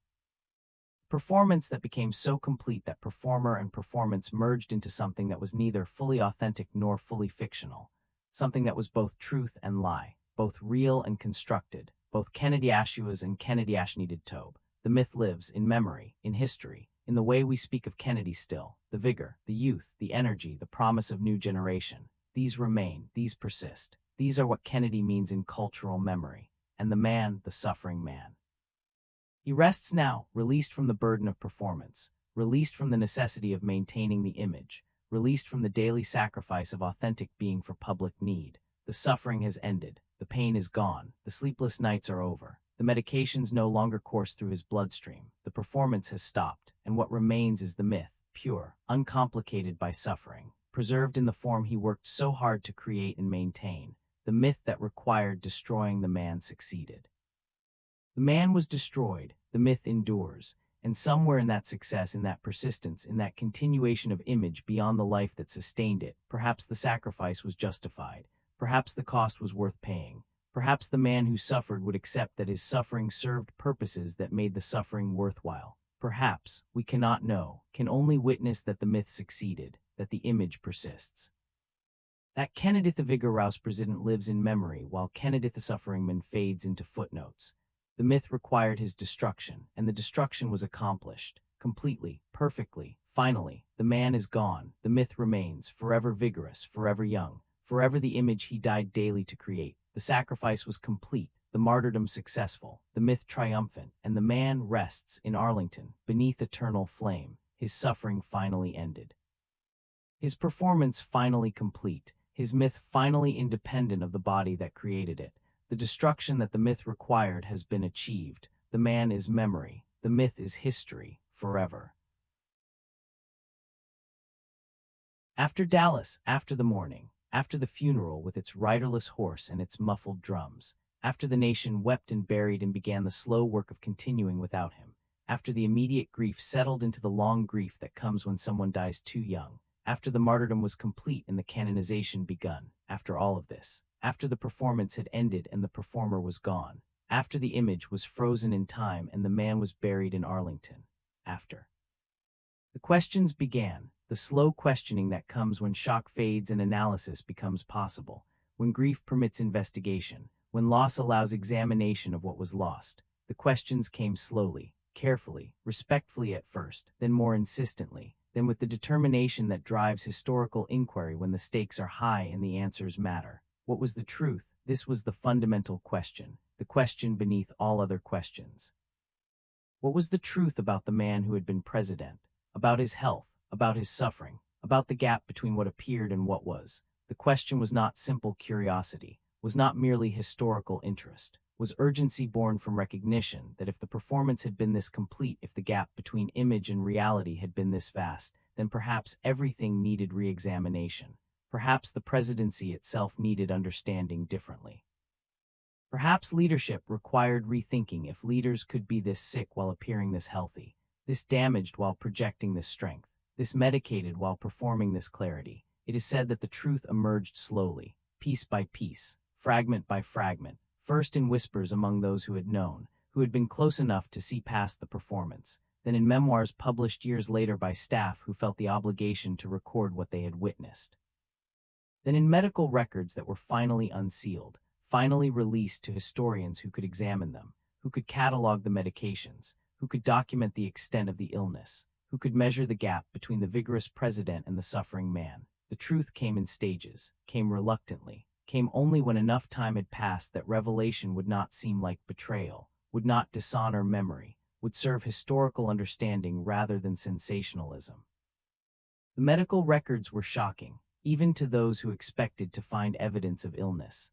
The extent of the pharmaceutical intervention exceeded what most imagined possible. The number of medications, the dosages, the complexity of the regimen required to maintain basic function.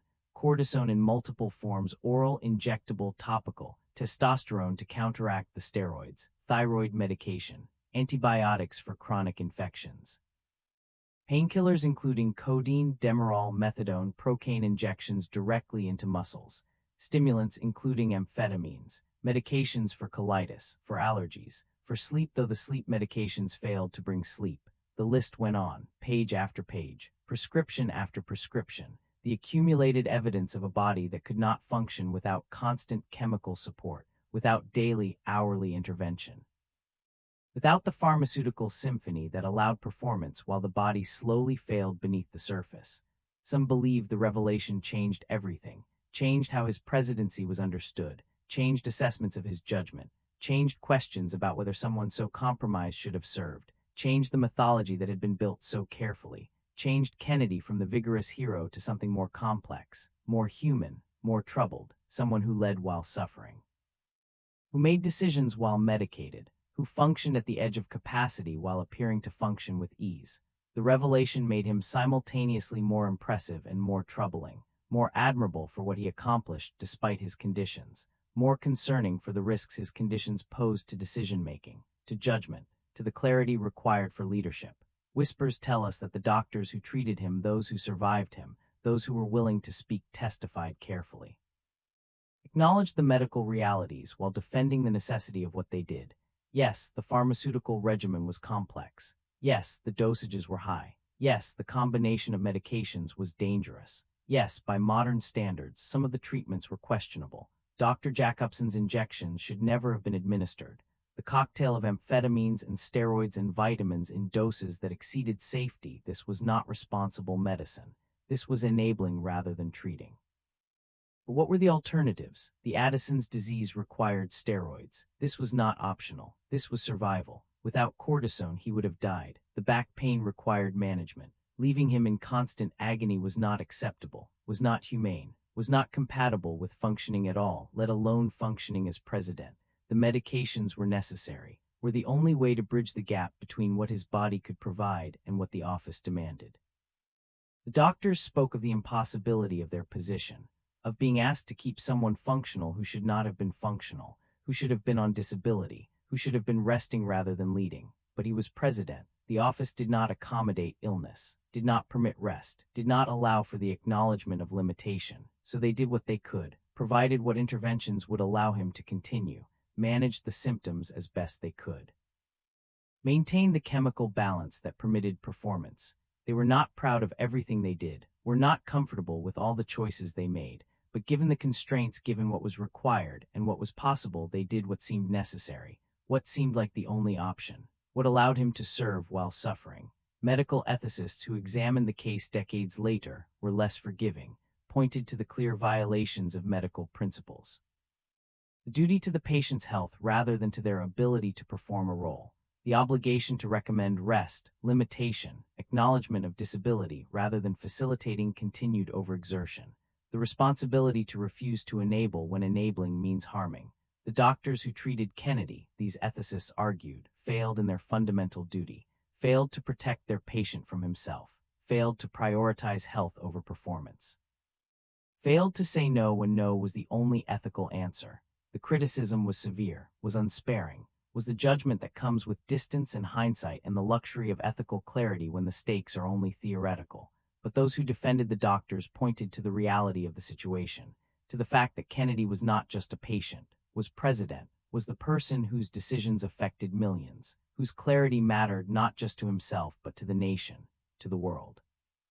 The calculus was not simple, was not merely medical, was not just about individual health versus individual performance. The stakes were larger, the considerations more complex. What duty did the doctors have to the office rather than just to the man? What responsibility did they have to enable governance even when enabling meant medical compromise? What was ethical when the normal framework of medical ethics could not accommodate the reality of treating a president?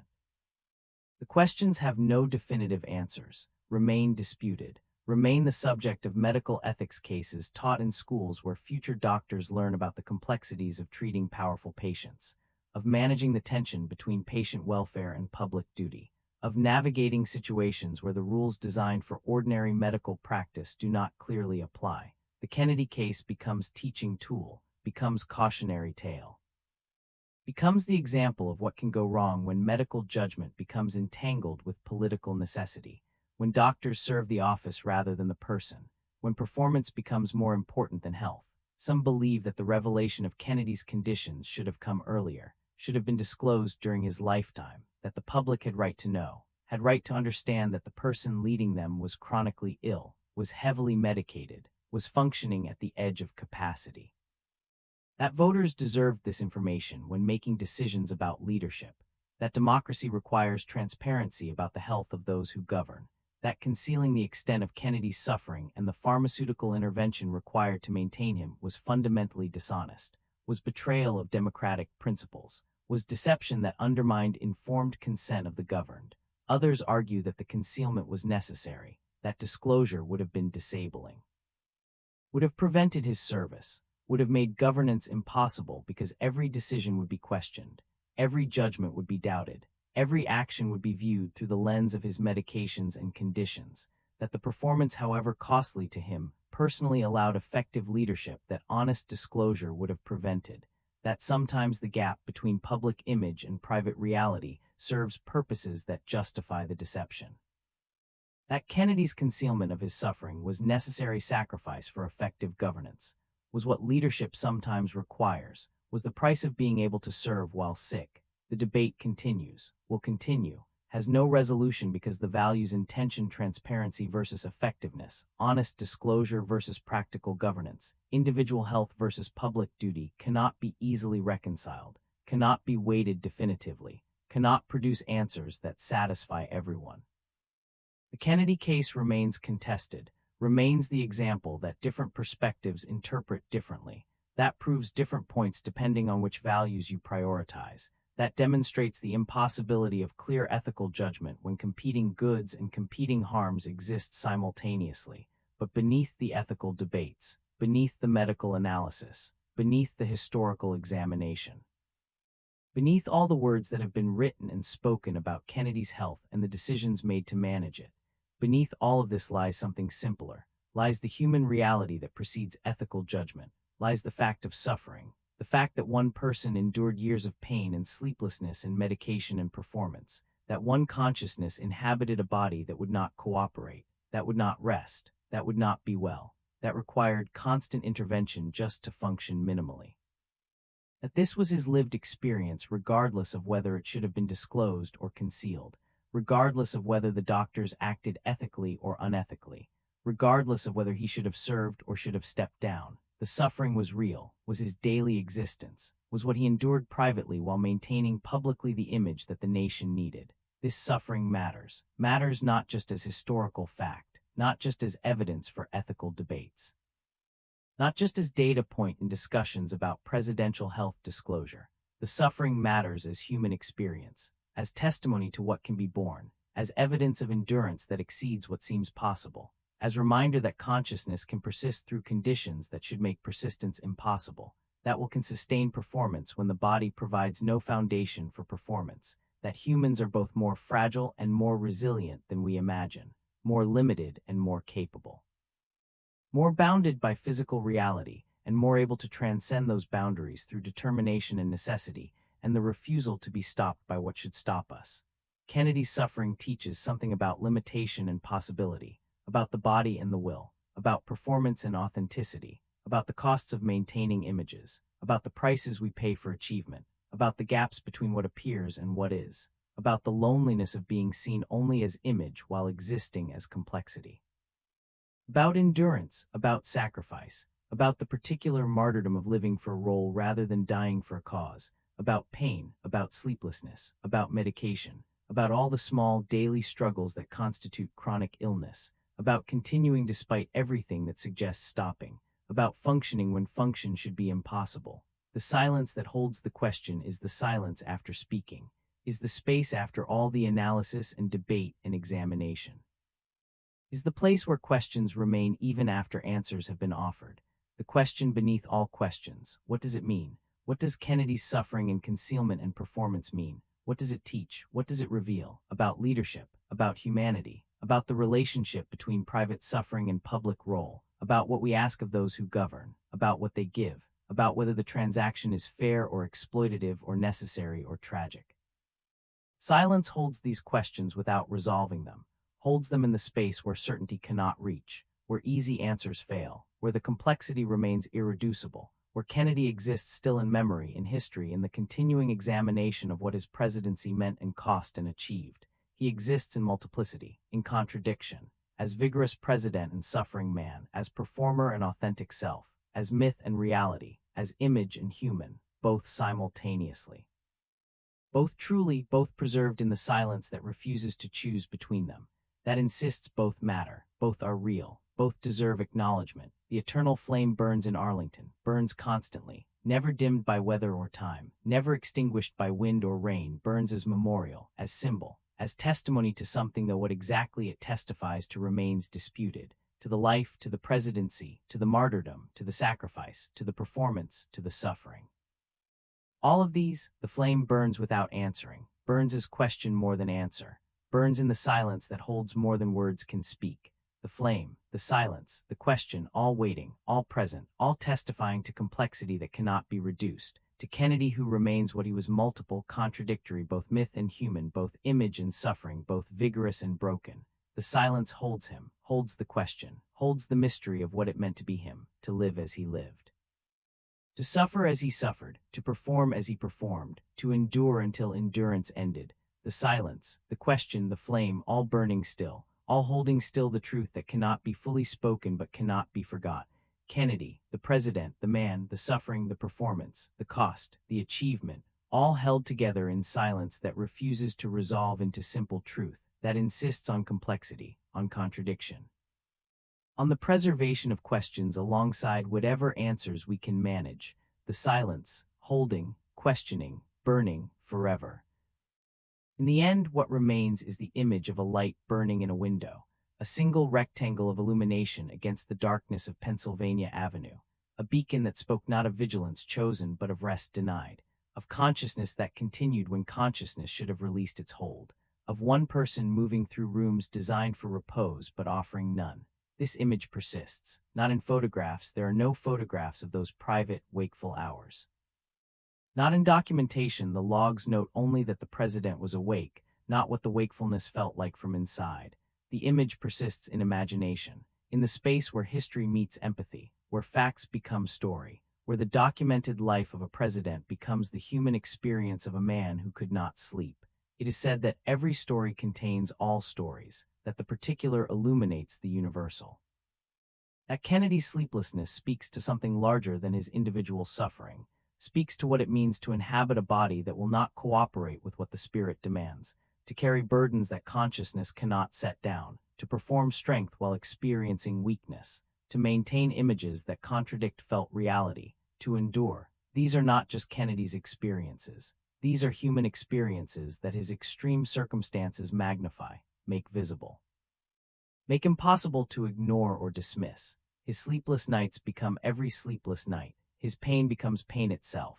His performance becomes the performances we all maintain. His suffering becomes testimony to what humans can bear. Tonight, as you lie seeking the sleep that Kennedy sought for so many years, perhaps there is something to learn from his searching, from his nightly pilgrimage through rooms that would not offer rest, from his patient endurance of hours that would not end, from his willingness to continue functioning when function should have been impossible. Not that suffering should be glorified, not that endurance is always virtuous, not that performance should consume the performer, but that humans contain more capacity for continuation than we imagine, that we persist through conditions that seem impossible, that consciousness endures, that the body, even when failing, keeps going, that tomorrow comes even after nights when tomorrow seems impossibly distant. Whispers tell us that the rocking chair still exists, sits in museum storage or recreated offices, the wood that held him, the cushions compressed by his weight, the frame that rocked through countless vigils. The chair is empty now, has been empty for decades, will remain empty, but it holds memory, holds the impression of the body that required its specific mercy, holds testimony to the small comforts that make large suffering bearable. To the ancient motion that has soothed humans since humans discovered that movement eases what stillness makes unbearable. The chair waits, patient, silent, testimony to nights that were survived, to hours that were endured, to the gentle back and forth that substituted for sleep's comfort when sleep itself would not come. The pool still exists too, though not the same pool. The White House pool was eventually covered, filled in, made into press room, but pools exist. Water still offers what it offered him, still holds bodies that gravity makes heavy, still provides the suspension where spines can decompress and muscles can release and consciousness can find brief respite from the constant negotiation with pain. The water remembers, not his water specifically, not those particular molecules that held him, but water itself remembers what water does, continues offering its mercy, continues allowing temporary weightlessness, continues being the element where suffering briefly recedes, where the body can remember what it might have been, what it could be, what it was briefly before gravity reclaimed it. Some believe that understanding Kennedy's suffering changes how we understand leadership, changes what we ask of those who govern, makes us more aware of the costs of public service when combined with private pain, makes us question whether we should demand such performances, whether the gaps between image and reality should be permitted to grow so large, whether transparency about limitation would strengthen rather than weaken governance, whether we do disservice to leaders and to ourselves by requiring them to appear invulnerable, to project strength that may not exist naturally, to maintain images that demand destruction of authentic selfhood. The questions are important, are worth asking, are part of Kennedy's legacy as much as the policies he enacted or the crises he managed.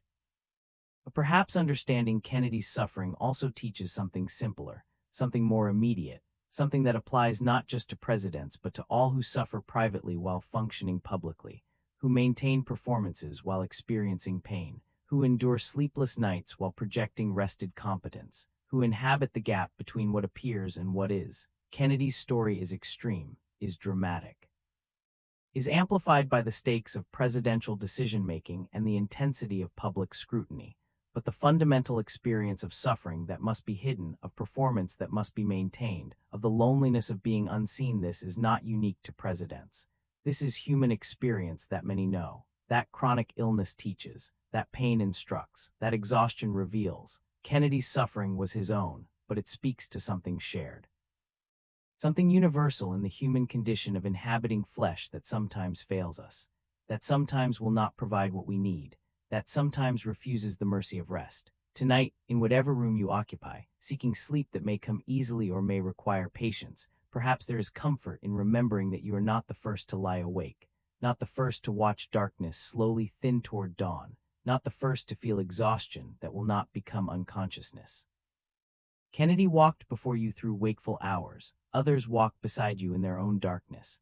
The experience of sleeplessness is solitary, is lonely, is the consciousness that continues when it longs to stop, but it is also shared, is common, is part of what humans experience. You are alone in your wakefulness, but you are not alone in the experience of being alone in wakefulness. The paradox offers small comfort perhaps, but small comforts matter, especially in darkness, especially at 3 in the morning. Especially when sleep will not come and the hours stretch ahead impossibly. The medications that Kennedy took no longer exist in those exact formulations. Medicine has advanced. Treatments have improved. What was managed crudely then is managed better now. But the fundamental challenge remains. The challenge of inhabiting bodies that require constant chemical support, that function only through pharmaceutical intervention, that exist in the gap between what nature provides and what chemistry supplements. The voices that medications speak, the presence they create in consciousness, the alterations they make to experience these persist. The questions about authenticity in chemically mediated consciousness remain relevant, remain unresolved, remain part of what it means to live in an age where consciousness can be shaped through substances that enter bloodstream and cross into brain and change the quality of existing. Kennedy lived this question, made it central to his being.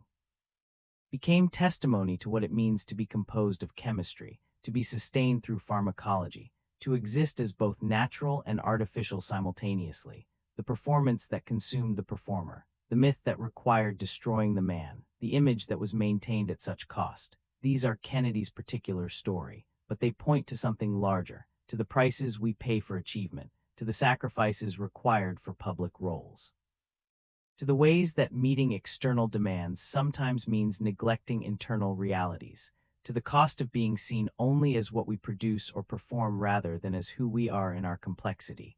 Kennedy's performance was extreme, was total, was consuming.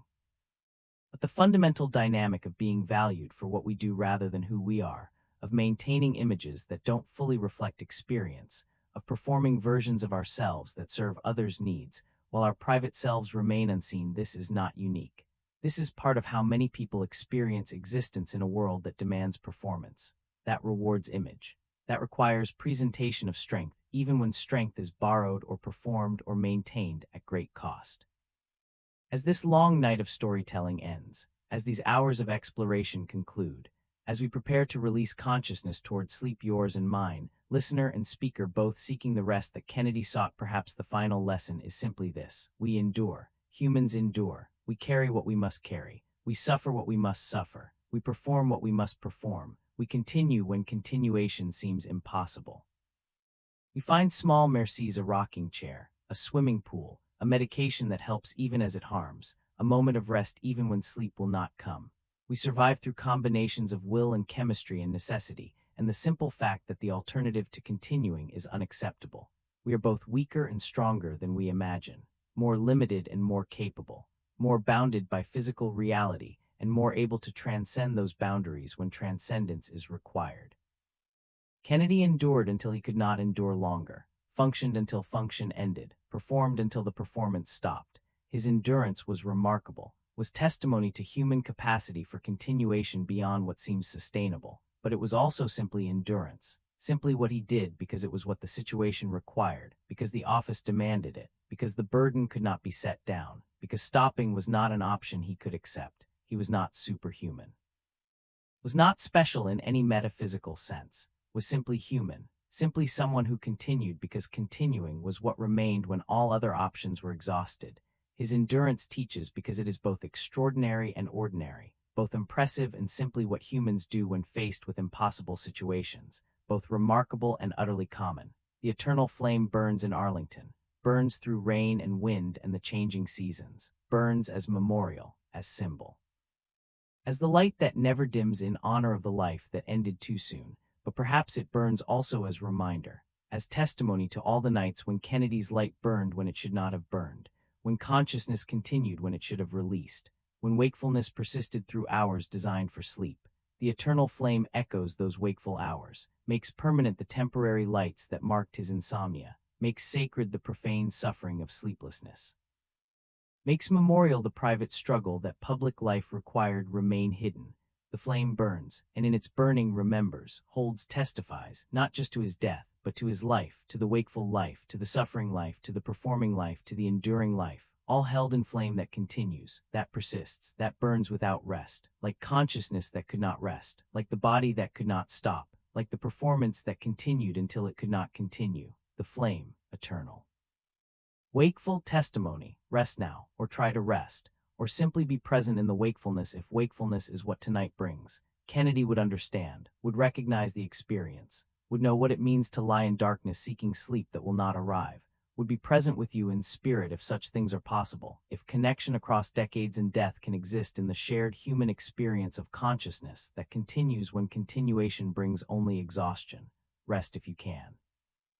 Endure if you must. Know that dawn comes eventually, that the impossible distance is crossed, that the night ends even when it seems interminable, that tomorrow arrives despite everything that suggests it will not, that we survive, that we continue, that we endure. The light in the window dims now, the rocking chair stills, the pool grows quiet, the medications fall silent, the burden lifts, the performance ends, the myth releases its hold, the suffering ceases, the questions remain but the urgency fades.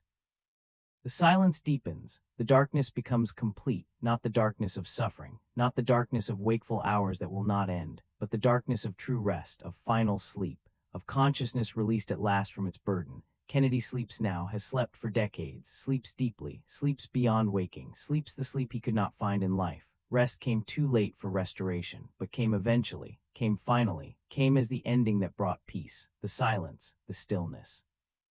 The blessed permanent rest. Long pause, sleep now, or rest in whatever form rest takes tonight. The story is complete, the testimony given, the memory honored, the suffering acknowledged, the endurance recognized, the humanity affirmed. All that remains is silence, is the gentle fade toward unconsciousness, is the release of the day's awareness, is the surrender to whatever sleep brings, to dreams or darkness, to rest or simple cessation of waking. Whatever comes, let it come. The night has been long.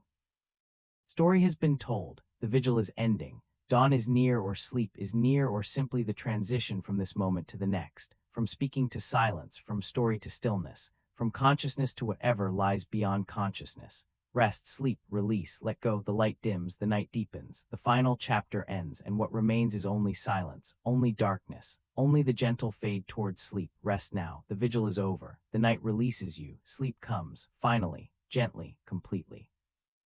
Rest, sleep, peace. Soft ambient sounds fade gradually to complete silence. End of video. Total runtime, approximately 183 minutes/3 hours.